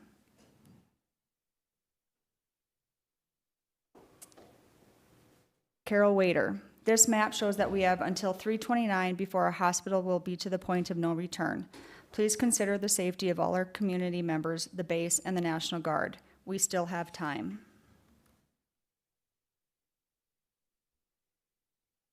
Jean Bloomgren. I am writing this due to some concerns that I have recently encountered. I am a sole proprietor and am located in Rushmore Mall. Yesterday, I had visitors from Colorado and California. These visitors shared they were here shopping because their states are locked down. They traveled here with it the past 48 hours. Yes, I understand that I have the option to close my business if I feel there is a risk. I am sharing this information because I'm concerned that because we have such low numbers and are a rural state, that people will travel here and spread the virus more rapidly. If we close our businesses, then we won't have anything to do here. I don't want to close my business, but know it is the right thing to do to prevent more spread of the virus. Please consider closing the Rushmore Mall. Jean Simon. Hello, I am the owner of Again Books and Bazaar at 612 St. Joseph Street in downtown Rapid City. Seeing as there are no active cases of COVID-19 West River at this time, I hope the City Council will follow the lead of Pennington County Commissioners and not require non-essential businesses to close down. Many of us see these closings as an overreaction that will gravely harm our local and state economies, as well as destroy many small businesses. This one I just have an email of OpenSide 7. This country had 2 months warning based on what was happening in the rest of the world and did nothing. Governor Noem had weeks advance notice based on what was happening in the rest of the country. You as the City Council have also had weeks notice based on what was happening in East River and did nothing. It went from one man 9,000 miles away to our doorstep in 99 days. The Missouri River will not stop it. Fortunately, some local businesses have decided not to hide behind the CDC, the same organization that refused testing supplies from the WHO. Your failure to grasp leadership will cost 2,000 lives and break our hospital. Our most famous local monument is a testament to leaders who shone during troubling times. Do something or get out of the way. Cassidy Stolley. Ms. Sumption, I write to you imploring the City Council to do the right thing at this time, to step up, to be leaders, to protect our city, but most importantly, to save lives, to be the heroes we need now. At this time, we need our leaders to listen to the medical professionals, the ones on the front lines, the ones who have studied and know the science. We need our leaders to trust the medical professionals' recommendations and judgment, to heed the medical community's warnings. No one will ever look back on this with anger, resentment, or judgment if our leaders are proactive, possibly even overreact. But there certainly will be anger, resentment, judgment if our leaders do nothing. If our leaders place their own judgment, thoughts ahead of the medical professionals, if people die. Thank you. Aaron Anderson. Dear Director Sumption, my name is Aaron Anderson, and I am a concerned resident here in Rapid City. I am writing you to urge you to encourage the Rapid City Council to do the right thing tonight. The lack of an organized response to this pandemic from politicians is appalling, and when millions are dead, we as citizens of the city, state, and country will not forget who sat by silently in charge, allowing it to happen. Please, for the sake of us all, lock down the city of Rapid. Use whatever power you have to take this measure. We also need a coordinated effort to begin designating spaces as field hospitals. Please encourage the council to beg Governor Noem to mobilize the South Dakota National Guard. How many ICU beds are there in Rapid? Not nearly enough to treat the 5% of the population that will likely need them. We need to immediately mobilize and demand local factories begin making gloves, masks, gowns, and ventilators to keep our healthcare professionals safe and healthy, and to provide the life-saving measures that we will need down the road. And we also must demand that everyone be tested for this virus. Knowledge is power, and until everyone in this country is tested, we will not have a true understanding of the scope of this pandemic. The state of testing in this state is unacceptable and part of why business is continuing as usual. We don't truly understand the scope of the problem because we don't know how many individuals are actually affected with COVID-19. I look forward to hearing from you and to seeing our council members take the bold, courageous steps that need to be taken to keep the good people of Rapid City safe and healthy. Michelle Macrander, I probably pronounced that wrong too. Good afternoon. I have grown up here, born and raised. I have a 9-month-old baby. I work for the state and my husband works for the city. I am worried. I am scared. I was driving through town today and the entire town was out. The entire town is at risk. Coronavirus is here. It is spreading and it will be a disaster. Shut the town down. And force people to stay home, take care, and stop spreading this. I'm scared for our businesses who have already been affected. If we would have shut down 7 days ago, we would have been 7 days closer to this ending, 7 days healthier, and 7 days less afraid of the future. Jay Waldner. City Council members, as a small veteran-owned business of just over 1 year in Rapid City, we are asking for consideration to continue to sell packaged beer items from our brewery if an ordinance to shut down breweries is passed, as this will be our only source of income. We have established an online ordering process that limits human exposure, as customers can perform online payment and pick up their ready-to-go order. Many of the restaurants in our area would appreciate the same consideration, as they will face similar hardships. Small businesses, especially those of our size, may not weather this storm without this option. We understand the importance of social distancing to the health of our community and have implemented CDC recommendations as they evolve.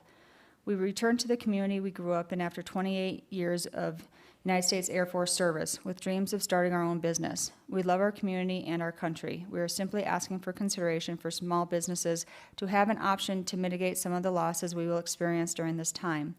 Many of us have already either cut our employees' hours or laid them off with hopes of bringing them back once business is robust again. We know you do not take these decisions lightly and understand the enormous burden that comes with being on the City Council. Thank you for your consideration. Carol Huther. Please heed the warnings and adopt the recommendations of Mayor Allender for the closings he has suggested. I am speaking on behalf of my immediate family, which is 25 citizens of Rapid City. Fran Appland. Good evening, Pauline. A couple questions I'd like to see addressed regarding the possible COVID-19 closures in Rapid City. Will hair salons, massage parlors, and barbershops be included? Secondly, what children will be allowed to attend child care centers and family child care homes? Much thanks, and I appreciate all the mayor and council are going to keep our community safe and healthy. Robbie Murchison. I totally support social distancing and closing some stores completely and limiting business hours on others. If we don't get ahead of this, we will be in more trouble than we are now. People are not being responsible and staying home, except to go to the grocery store for essentials.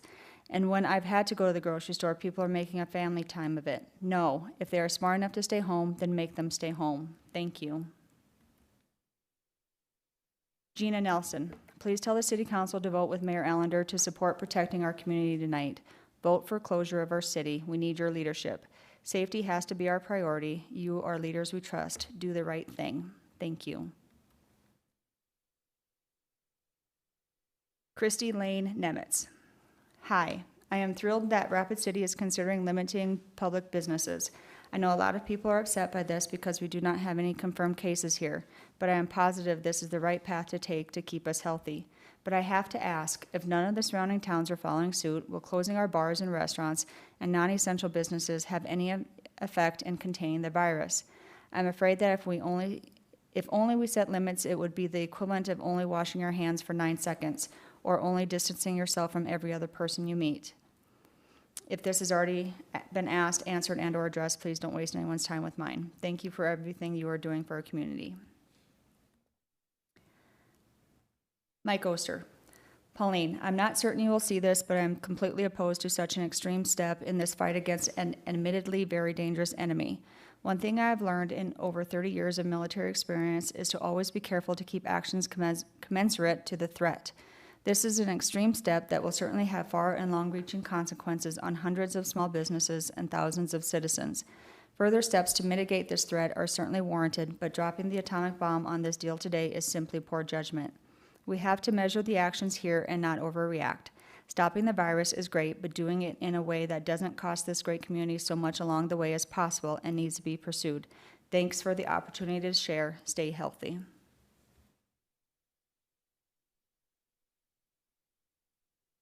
Mike Ray, please close public gathering spaces. Thank you. Mike Dorr, Dr. Mike Dorr.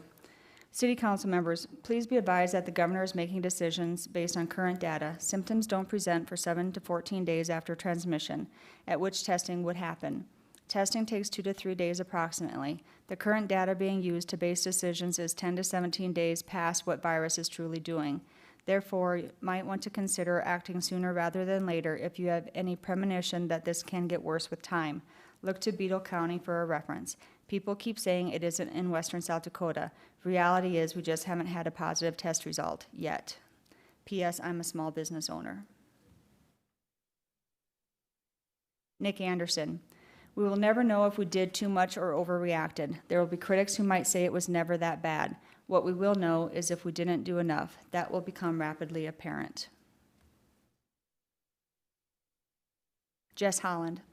My name is Jess Holland, originally from Texas and a current resident in your city. I am a protected veteran and served my country for 21 years and did 4 tours, having been all over and seeing devastation at its worst. I am asking to shut down the city of Rapid City, South Dakota for the safety of all families have in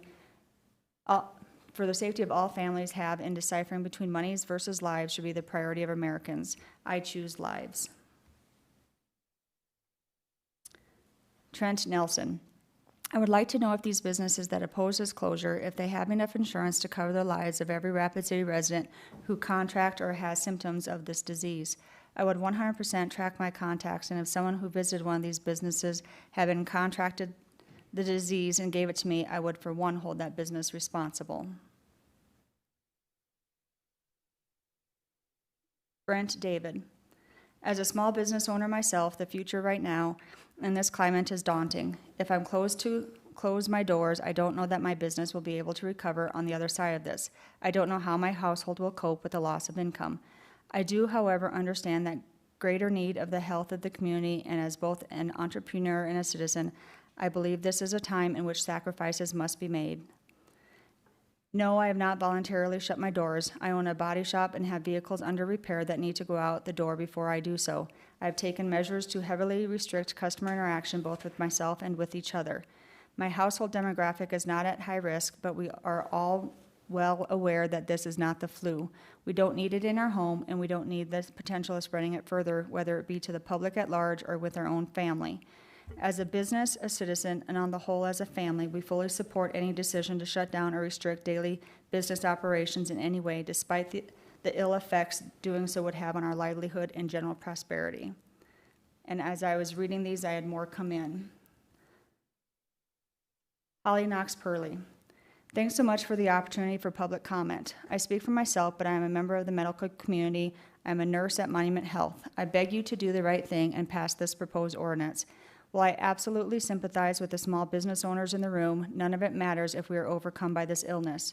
We're already full. We already know PPE is limited.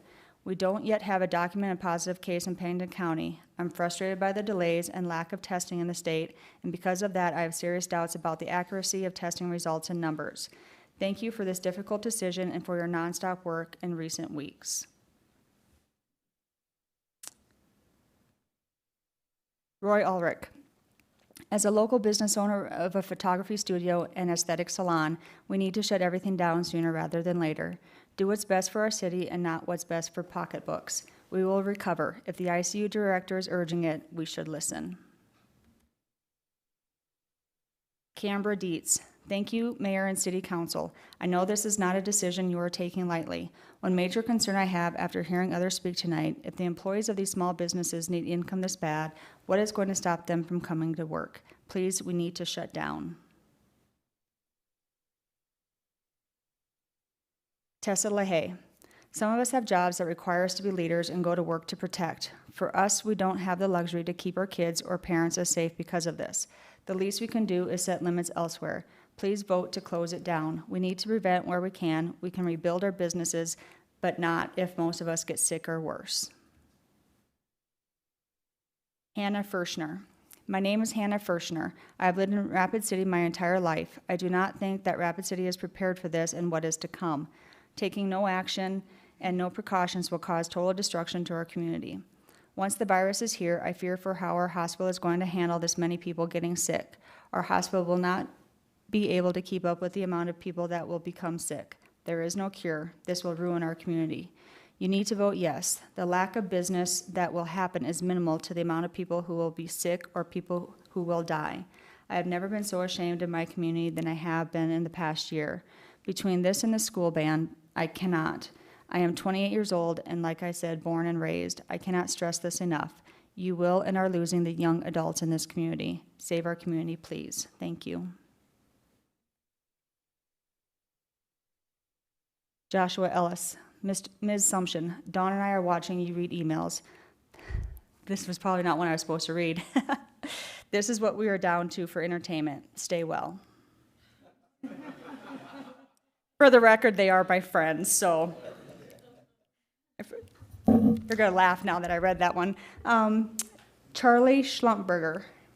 I would like to see travel into our area restricted unless absolutely necessary, keeping those possibly affected from entering our area.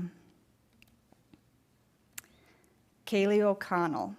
Good evening. I'm emailing on behalf of those of the autoimmune disease community. I don't have the ability to fight this. It's about the choice to lessen the chances of the spread. These measures must be taken now so the lives of many are not on our healthcare workers' hands. We have already witnessed what happens if we continue to be naive and take our lives for granted. We are stuck in the middle of politics when we should be worried about our livelihood. Please make the right choice and shut down now. Benjamin Klinkle. Thanks so much for all the consideration the representatives are giving the situation. We decided to get ahead at Tallies in Delmonico and believe people will figure out we absolutely need to shut down and get ahead. We as small businesses are making a huge sacrifice, so please make use of that. All it does is buy time on what is inevitably coming. Please make use of time we are buying you as decision makers to shift from the focus of whether or not to close, but how to increase the availability of testing and how to strengthen our hospitals. Shifting production facilities to beds and respirators, get plans and call on your local resources to produce. You can only keep things closed for so long, 2 to 3 weeks max, and people will take it upon themselves to open back up. Use that time well. This one also asked to remain anonymous. When making your decisions, please keep in mind the first responders. My husband is a detective for the police department and is in contact with many people every day. He is working overtime hours and has been in interview rooms with people who are continually coughing and sick. Then he comes home to his family. We have 1 child and I am pregnant with our second, which makes me immune compromised and puts our unborn baby at risk. Shutting down businesses will limit the amount of people out and limit how many people he and all other first responders have to come in contact with. Thanks. Johnny Sunbeam. Dear Pauline and City Council, I am a small business owner and have lost thousands of dollars already. This means nothing in the grand scheme of things. What matters is ending the pandemic ASAP and not overwhelming our healthcare system is the best way to do this. Anyone who feels otherwise is not watching the news very carefully. 400 people died in Spain today from this disease. And then I had one more that came in through a text from Frank Morrison. Let's see.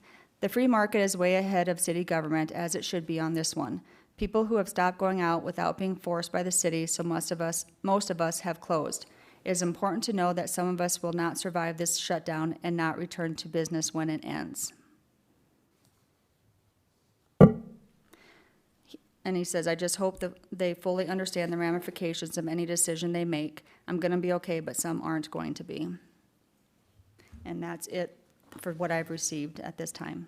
Okay, thank you. Then we'll draw a close to the public comment period and move on with the agenda. Item number 1 is resolution.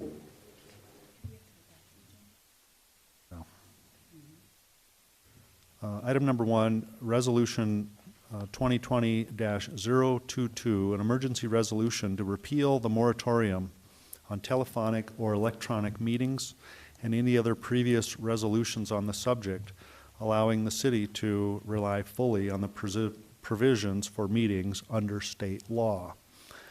And let's get just a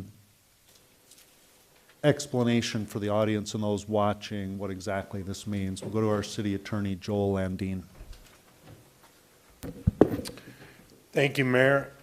In 2004, there was a telephonic meeting, and at the time it created some consternation. So the council adopted a moratorium on meetings, essentially all remote meetings. In the interim, I think we would all agree that technology has improved and the ability to have teleconference or electronic or other alternative types of meetings has increased greatly. In 2013, there was an amendment to the previous resolution which does allow you to have meetings remotely or telephonically in the case of an emergency if the mayor or a certain number of council members determine there is an emergency.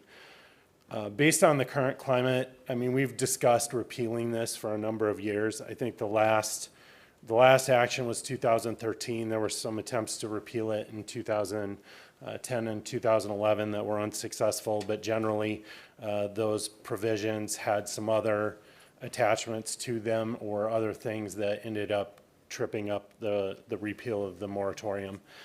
Based on the current situation, whether it's an emergency or not, I know most governmental entities, boards, and things are looking at trying to limit in-person meetings, but still find ways to try to get business done. So discussion with council leadership and the mayor was that we should consider repealing the moratorium. I will say state law does regulate these type of meetings. As far as I know, Rapid City is the only community in the state that has any restrictions on having telephonic or remote meetings separate from state law.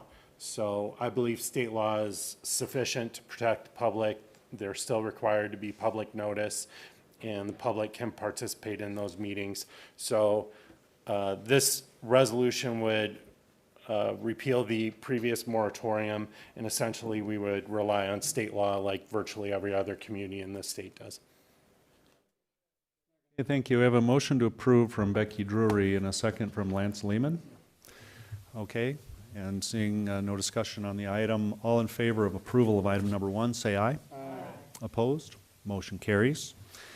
Okay, item number 2. It's first reading ordinance 6412, an emergency ordinance to address a public health crisis by implementing certain measures which have been deemed necessary to slow the community spread of COVID-19. And prior to taking comments from the council or motions, I would just like to lay a little bit of background here that we are in this position tonight with an emergency meeting on a Sunday night, highly unusual. Also, only hours of notice for a public meeting.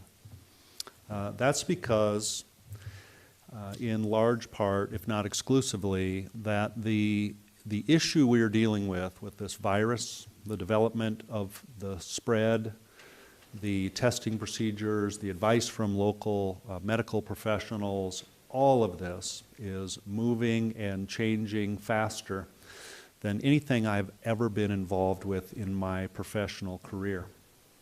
Sometimes an hour makes all the difference here. Certainly 24 hours makes a difference. So this is important to bring here tonight to lay the groundwork for what we will be taking up 5 days from now, which will be the second reading of this ordinance. This ordinance does not go into effect immediately upon reading it.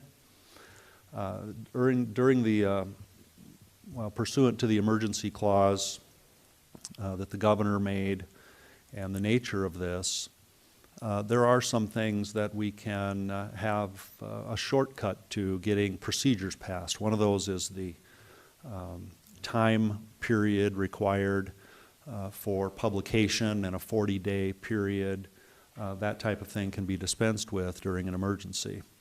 So information came up today, and we all up here have had constant contact with professionals and community members on both sides of this issue.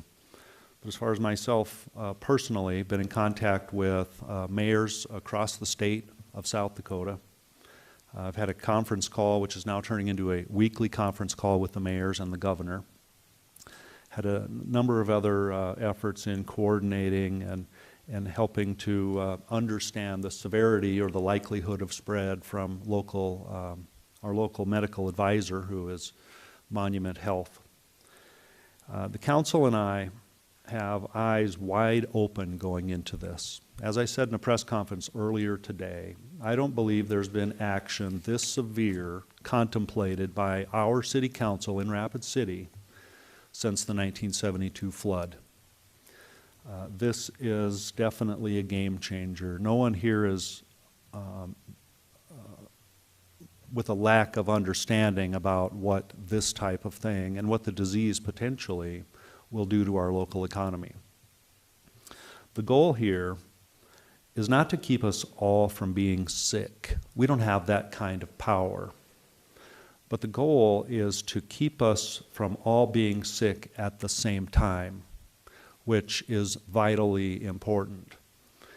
If you can imagine this disease progressing over a period of weeks or months, and if a number of the predictions and modeling are correct, where we now have hundreds of cases in Rapid City that need medical attention, that's one thing. But the hospital capacity is not waiting for COVID-19.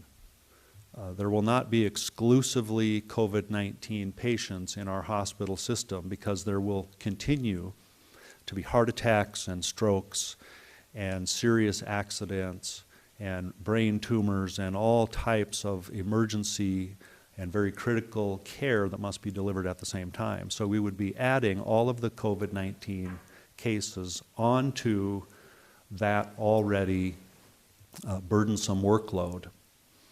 And there is a concern with medical supplies, and there is a concern with available hospital beds. And I can tell you that the Monument Health is doing a very thorough job of disaster planning, including working with the South Dakota National Guard. So that's why we're here today. Today, Governor Noem revealed that there were 7 more positive tests in South Dakota, 6 of those in Beadle County, which is over by Huron. Those positive cases, just in Beadle County, there was 3 revealed just a couple days ago, now 6 more, a couple of children in that as well. So there will be a Department of Health investigation, and there will be some confirmation or not if this is community spread by the definition of that phrase. I think it's very realistic that many positive cases in one community, they are not all likely attributed to travel. So Monument Health has advised us that another level of mitigation from local government is needed to prepare for this. One gentleman mentioned during public comment, I wrote down the quote, he said, "If this gets out of control." And that's what we're all here hoping to avoid, is getting out of control. Whether you're going to lose everything you have in this economic disaster that's unfolding, or whether you come out of it and takes a few years to rebuild. Everyone here in this community is hoping that it doesn't get as bad as is being predicted. So the measure being taken is largely to limit crowds in what would be determined as less than essential businesses. Not only that, but in a specific sector of businesses. Those that are more like elective businesses, where you're going to go recreate and eat out and smoke cigars or hookah or those type of things. They are not proposing, the ordinance does not contemplate putting limits on grocery stores or convenience stores or pawn shops or those types of things. Now, can the disease spread there? Absolutely, it can spread. But right now, statistically, the greatest chance of spreading is by having a bunch of strangers sitting within arm's length of each other and going into businesses that see 1,000 customers a day. It's a measured action. It's not an action we dreamed up. The Centers for Disease Control recommends that when community spread is detected in a state, that state take actions to close down restaurants, bars, and other recreational facilities. So we've heard from the governor also this morning that she believes that she lacks the authority, and she also said that authority lies with the cities and counties to do. So in short, and then there is a lot of comments, there's been a lot of public comments here. We sat for 2 hours listening to public comments, and frankly, the majority of them were against taking such harsh action. And I'm getting emails and messages on both sides of the issue, but this is a very devastating move. But in short, actions taken during a public health crisis must be weighed against democracy on the short term, because there is a greater good. There is an issue of your right, you having rights, and how you exercising those rights will eliminate the rights of others. So it is a drastic measure, and no one up here feels any differently than that, I'm sure. So I alluded to this, but I may not have said it specifically. This particular ordinance we are contemplating tonight will take 2 readings. 1 reading tonight. The law will not be in effect tomorrow. 5 days must pass. So we will have another special city council meeting scheduled for Friday night at 6 o'clock, where we will come back for the second reading of that ordinance. And if this ordinance passes, the law will be effective that evening. So I say that to say this. There's a lot of time for us to collect more data, and as quickly as this is moving, I guarantee the dashboard will be changed dramatically in 5 days. We will have a different set of facts and data available to us in 5 days than we do right now. Also during that 5-day period of time, many of you are certainly going to continue to send messages and get your friends to weigh in on this, and that's probably the basis for the 5-day waiting period. But that is a legal requirement that we must keep. So when we get done here tonight, nothing will be changed except you'll have an idea what the direction of this city council is. So that's where we're at tonight. And we've read the ordinance into the record. I would now take comments or motions from the city council.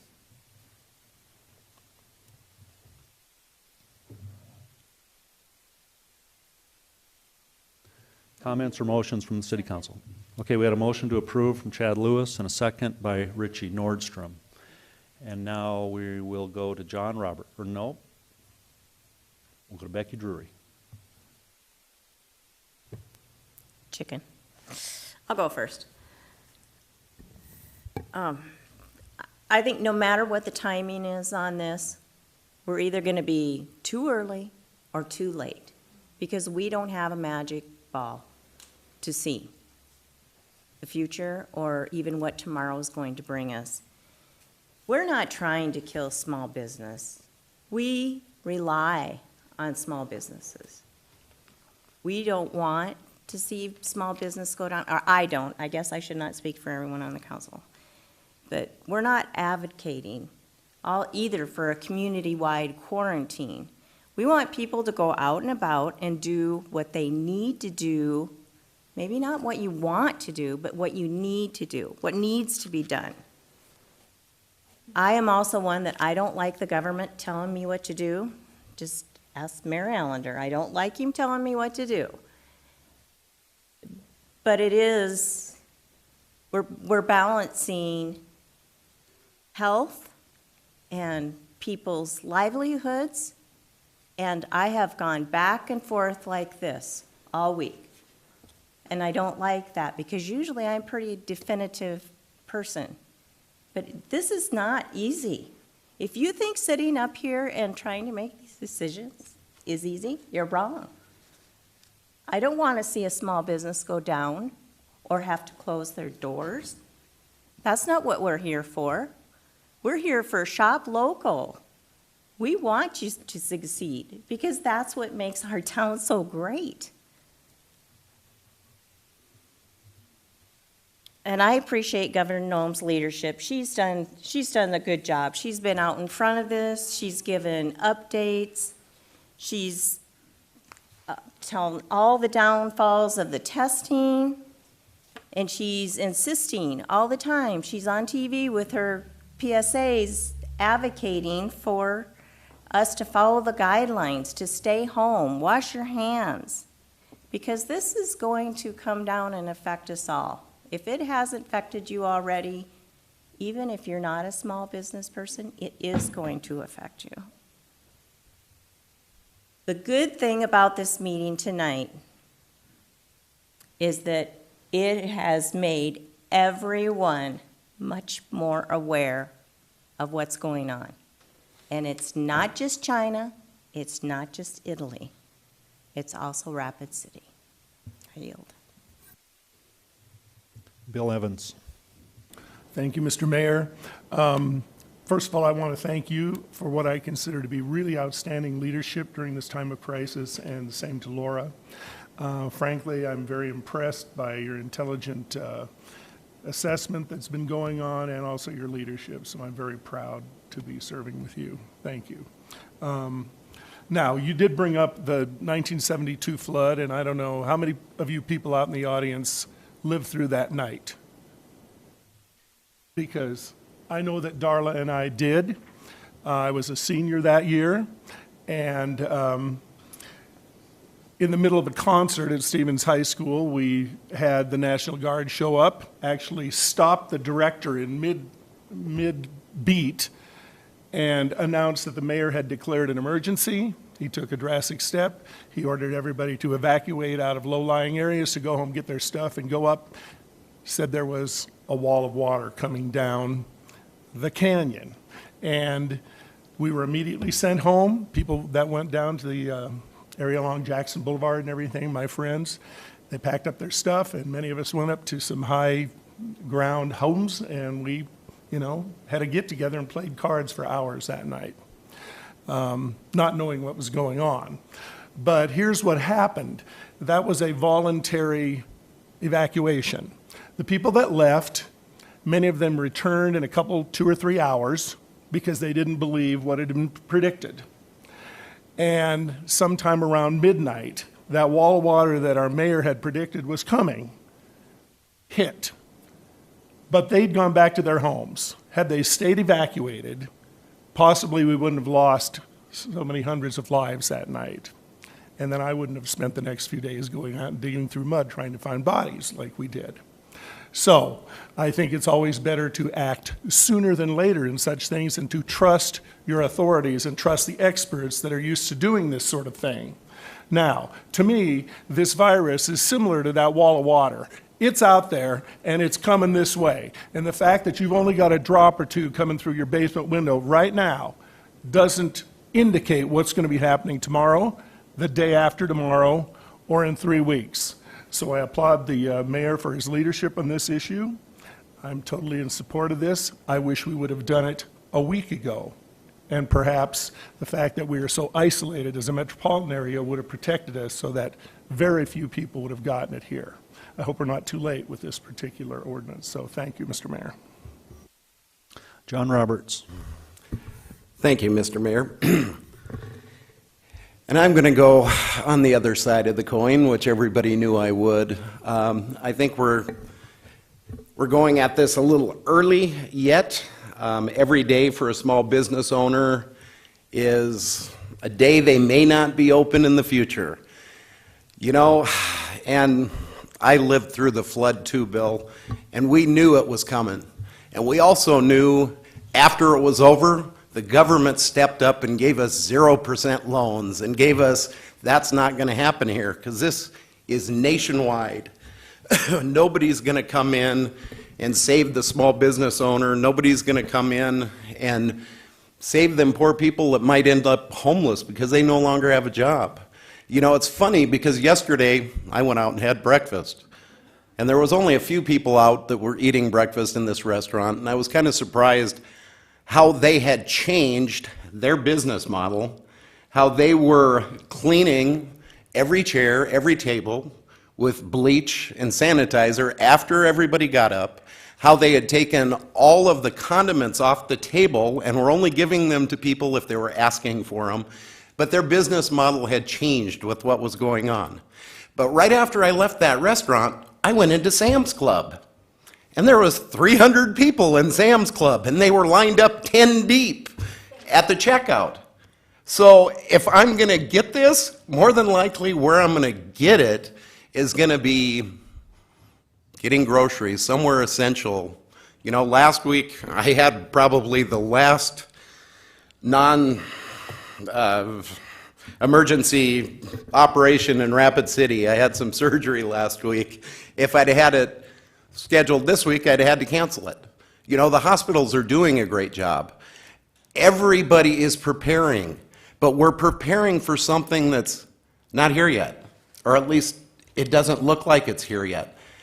It's going to probably come. That's probably going to happen. That's what makes this so difficult, is saying when's the right time to do it, when's the wrong time to do it.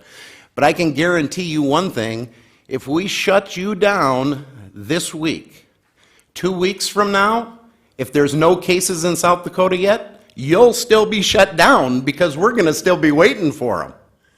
That's where it gets difficult of when you do this and when you don't do this.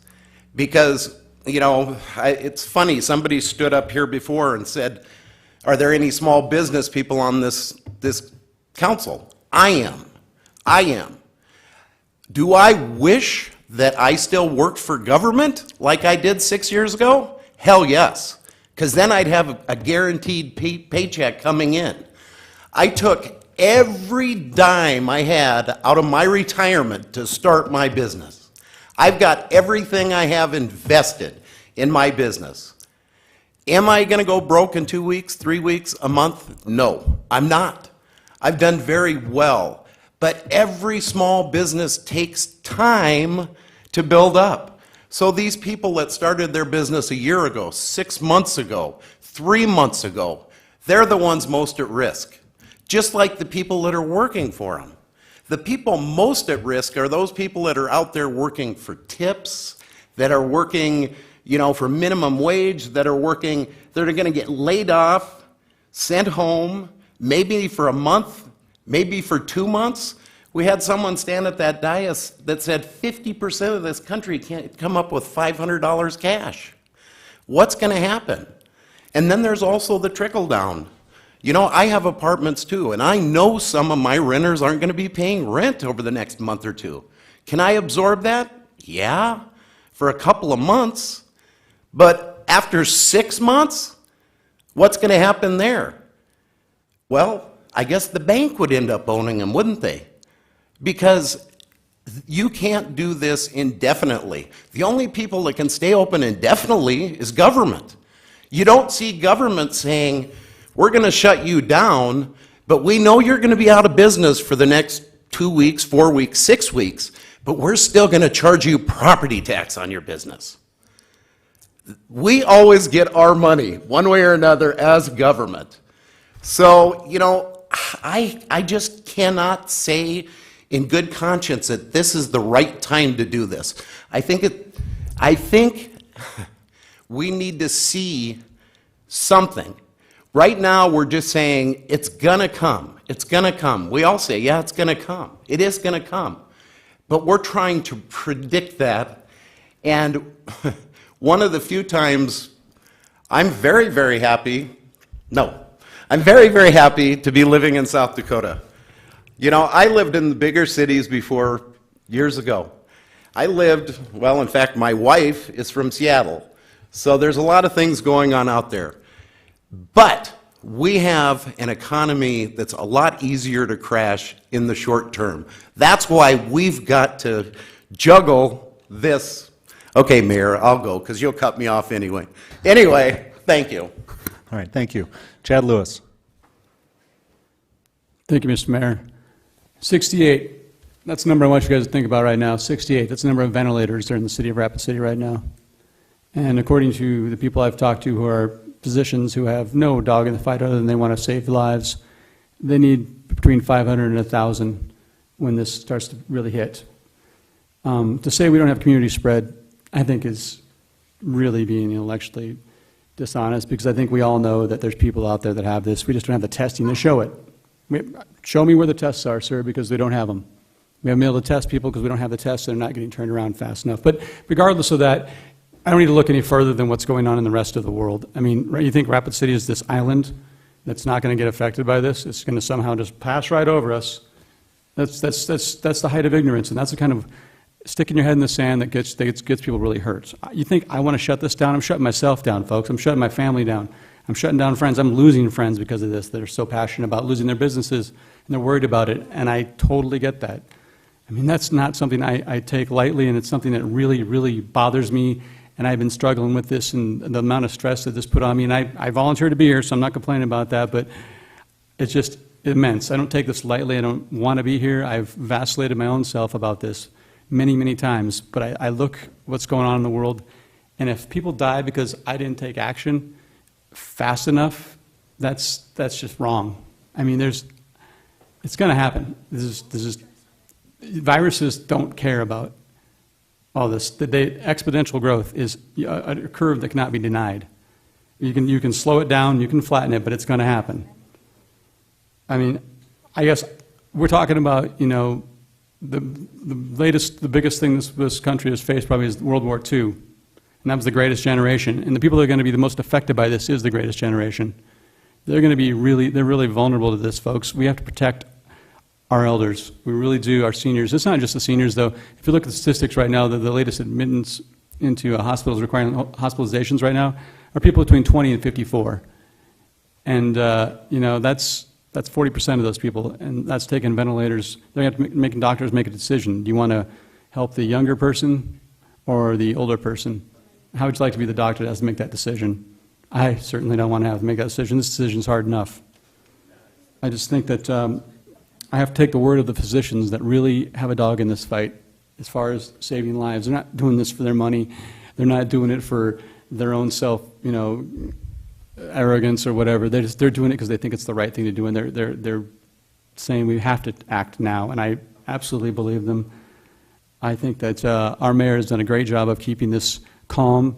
I have been one who's been trying to act for a while now. As people up here will tell you, I've been kind of a pain in the butt, and that's fine. But the mayor has been very good about keeping it under control because he's a very, you know, measured guy. But I think when we start looking at the fact that there's obviously, children didn't just magically get this. They didn't travel somewhere and get it. So if they're getting children in Beadle County, I guarantee it's here. People are coming here from other states because we don't have it. You think they're traveling virus free? You don't. I know enough about science to be dangerous, but I know that viruses behave on their own terms, and we cannot sit here and guess what they're doing. We know what they're doing. It's been studied. Epidemiology is a very studied science, and the people that are saying this are not making it up. I don't know.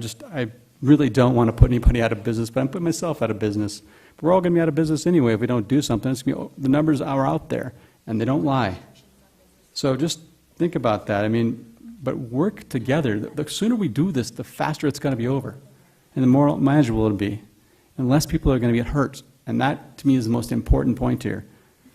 I don't believe this is the death of our city. I don't believe that for a second. This city is really resilient. The people here are really resilient. We've done it before, and we can do it again, especially if we work now and are proactive. So thank you all very much for your time. The comments are very valid, and I completely sympathize with those people who have those feelings. And I, like I said, I'm going out of business too, but you know, I guess I got to figure it out, but I can't stand here and think about that. I have to think about what's best for the community as a whole. So thank you for all the comments and all your time. I will be supporting the motion. Thank you. Darla Drew.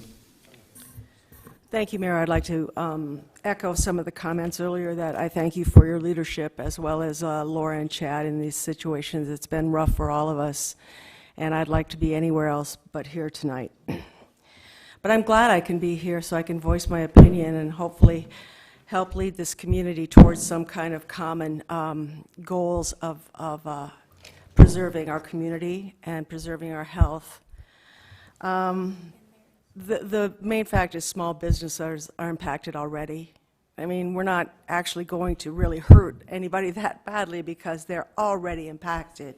I've heard from businesses that they're 52 to 72% down, you know, in the restaurants and bars. I mean, this is a slow bleed for a lot of people. My husband and I, we own a small business. We know what this is like. We've already lost thousands of dollars. Don rents out equipment for concerts. Concerts are all canceled. You know, we know we're going to have to live on less, and we'll get through it. We'll be fine. But the main thing is to help people live through this. Not just get through this, but to live through this. Now, I'd love to believe that everybody can be responsible and all those things, but I can tell you, I know more about bars than anybody in this room. I spent the last 40 years of my life in them, playing in bars on weekends and in casinos and everywhere else, so I know them very well. I've been watching them this week, and I've seen this, and this is how you people are telling me, we're responsible, we're good, we can do this. Karaoke nights, karaoke Corona nights. Do you know what a karaoke mic is like? The globe, the handle, come on. You know, okay, that was one of them. Drink specials, drink nights, bingo, bingo, come on in for bingo. Meal deals, this is responsible behavior? I don't think so. I don't think so. And for any of the bar owners out there or bar employees, have you changed the way you wash your glasses? Because I've seen you do it for years, and it's not safe. Okay? I know it. I've seen it. You've seen it, and you know it. So don't tell me that you're all being responsible and we're all supposed to think, oh, yeah, they're going to just pull back. I heard Millstone was crowded this morning with people, older people. Yeah, so it's not just the young people that are not paying attention to this. It's our older populations as well. The viruses hunt us. It's their job. It's how they live. That's how they survive. And that's how they're passed. I want you to know that you should do some research on pandemics. Look at it. Don't be afraid. Go on Netflix and watch the pandemic episodes. They're on there. They're on there. You can. I don't know. That was funny, but you know, I think that you can watch something about pandemics and learn a little bit. I'm self-employed. I will be affected by this. Our entire community will be affected by this. And safety is job one for the people up here. That's what we're supposed to do. That's our number one thing we're supposed to do, is safety for this community. We have some work to do with the homeless. There's no doubt about it. We have some work to do with the vulnerable populations. There's no doubt about it. But right now, the best thing we can do is close down the non-essential businesses and hope that we're just enough ahead of it. I don't want to look back in 2 weeks and wish that I'd done something different. Thank you.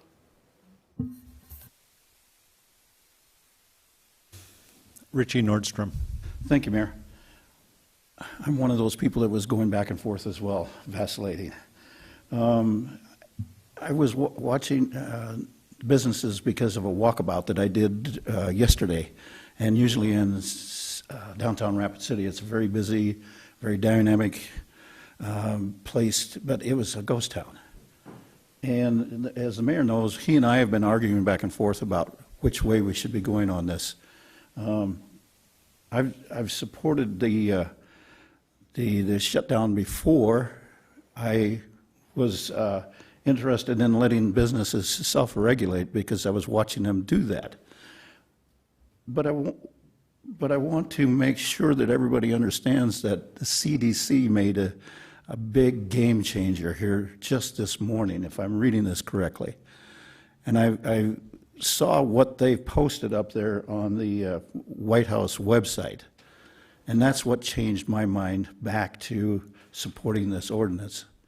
So I want to listen to the professionals and then Monument Health professionals as well, giving us the information. And I'd like to also reach out to the state representatives that were here tonight, plus those that gave me a phone call, to see if they can't find a way to help our local businesses. Because I've looked at the website for the Department of Labor.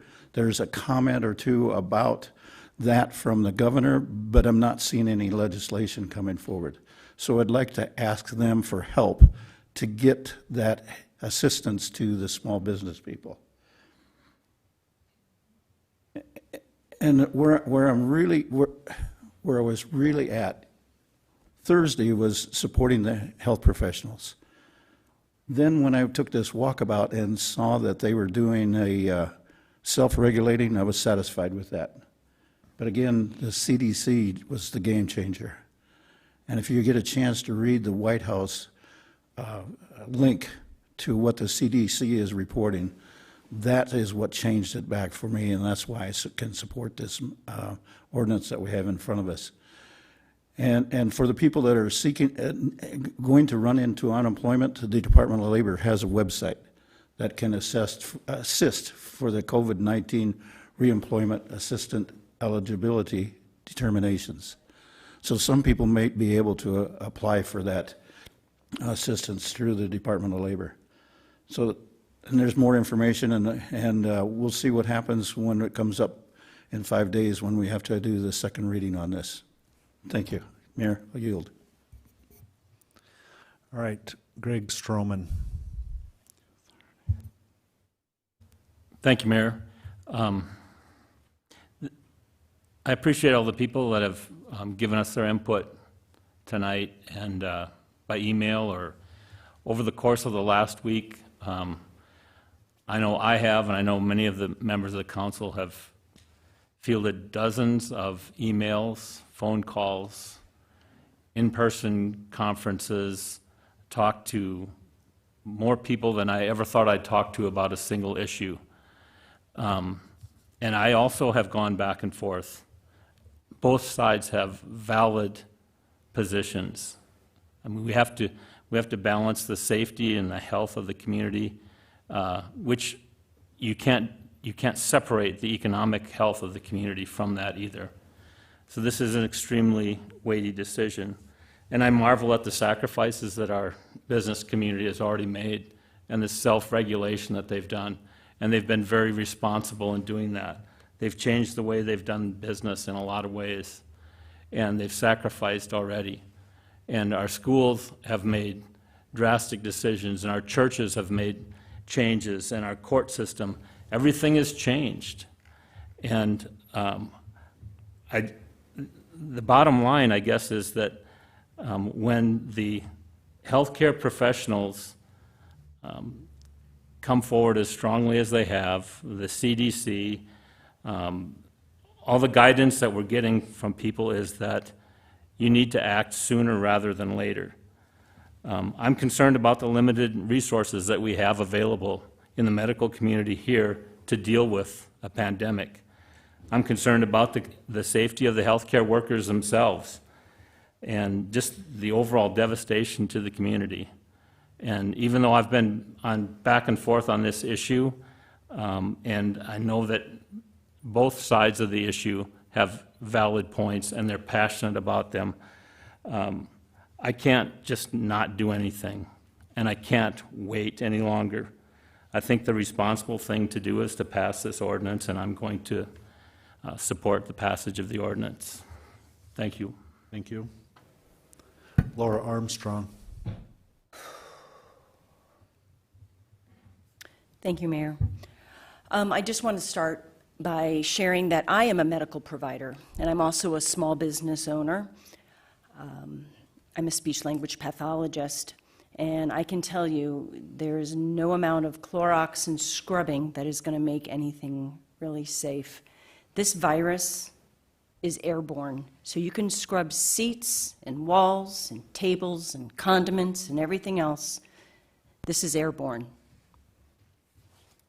Are you going to put in new air purification systems in? New circulatory systems in? Probably not. It's very expensive. I've been wearing a mask all week. People have been snickering at me. I'm not wearing it now because I don't want to instill fear. But sitting here in this room with all of you people, as much as I appreciate you showing up, makes me very nervous. CDC guidelines that Mr. Nordstrom referred to. No gatherings of more than 10 people. We're well over it here. The real-time statistics that these people were saying that we have access to, untrue. We have approximately 300 cases that are just sitting there at the lab, waiting to be processed. We only did 20 on Friday. 20! Do the math. On Friday, Wyoming had 20 cases in their state, and they shut it down, statewide. We're so special, we're inoculated, we're in our little Rapid City bubble, nothing's going to happen to us, right? I'm happy to follow these CDC guidelines. I have friends and family in Italy and New York City, and they think we're out of our minds. You're ahead of the game. Why aren't you doing anything? Come on, Laura. I don't want to be hysterical. So we just sit and wait and wait and wait. I'm tired of the waiting game. We have to do something. We have to take action. We have another 5 days until this will actually go into effect. Do you think we're going to have any cases, or are we going to stay in our little tiny Rapid City bubble? This resolution is a precaution, and if we do this now, hopefully this won't prolong the agony of what's going on. For those of you that don't think that we're taking this seriously or this is just some flippant action that we're doing, you're wrong. I've spent the day talking with 34 people, emails, posts, this, that, and the other. I could name them if you'd like me to, but I have only a limited amount of time. 34 people I talked to today, aside from council members and the mayor. 30 begged me to, quote, shut the city down. We're not looking to shut the city down. We want to put pause, stop. We've got some time. We have to support one another. We're all scared, but we can't let fear win. This virus is about to bring the worst and the best out of in us. And I certainly hope that the good wins. I yield. Becky Drury for 2.5 minutes.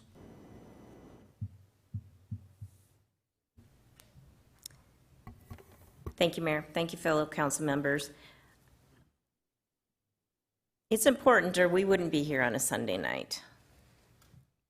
I want to reiterate Councilman Strollman's thank you to our health care providers that work tirelessly for us, our police and our fire people that keep us safe, and they're out there and they're amongst the vulnerable and the people that need the help the most. We need to shout out for them. People have asked us to just slow down and think about this. Well, we have 5 days. And if we don't have any cases in 5 days, we are blessed. I will be so grateful if in 5 days we don't have any. I think that would be the best case scenario. But I'm going to say again, it doesn't matter when we make the decision. We're either going to be too early or we're going to be too late because we don't have a crystal ball. We're just trying to do what's best for all of Rapid City. Bill Evans. I just wanted, thank you, Mr. Mayor, I just wanted to counter a little bit of what Mr. Roberts said. We can't count upon people to rescue us out here in the sticks. Well, hopefully, there's been a seismic shift in what Congress and the federal government has been doing over the last couple of days. I've seen them go from saying this is a big hoax to actually taking some action. President Trump ordered a cessation of any forced evictions or foreclosures for 60 days. That's a huge indicator of how seriously they've changed their mind. Now, I just saw here that Senator Rick Scott of Florida, who's certainly no liberal, he's very conservative, as you know, and big business oriented. He has proposed a moratorium on rents, mortgages, and utilities for anybody earning under $75,000. Now, so there's been a shift in the way people are taking this at the congressional, at the federal level. So I would encourage people here who are so strongly and passionately opposed to anything that we're doing to refocus that sort of passion towards our representatives, our governor, and particularly our senators, who have a lot of power in proportion to the number of people they represent. Our city is 0.0002% of the national population, but we have 2 senators. I would suggest that some of this passion be directed toward them so that this aid package that is going to be released in the next day or so represents something that is important to you, okay? Because I think that is where we can really make a big difference for the small businesses in this town. So I would encourage you to do so and start doing it right away, because I think the vote is coming up tomorrow or Tuesday. Thank you. Lance Lehman. Thank you, Mayor. This virus is not going to listen to an ordinance that this council passes. I think we need to continue educating our public, social distancing, and I think the mayor's videos he's been doing every day are fantastic. This isn't about money or people. It's about doing what's best for all of Rapid City. Nobody up in this dais wants their neighbors to be sick or die. And I think the economic destruction that this ordinance is going to have on our community, now is not the time to act. Thank you, Mayor. Thank you. Okay, no more speaker lights. So we have a motion on the floor to approve the first reading of this ordinance. All in favor of that motion, say aye. Aye. Opposed? Okay, motion passes with 2 noes. Robertson Lehman. All right. Okay, we have a motion to adjourn from Armstrong, second by Becky Drury. All in favor say aye. Aye. Opposed? We are adjourned. Thank you, everyone.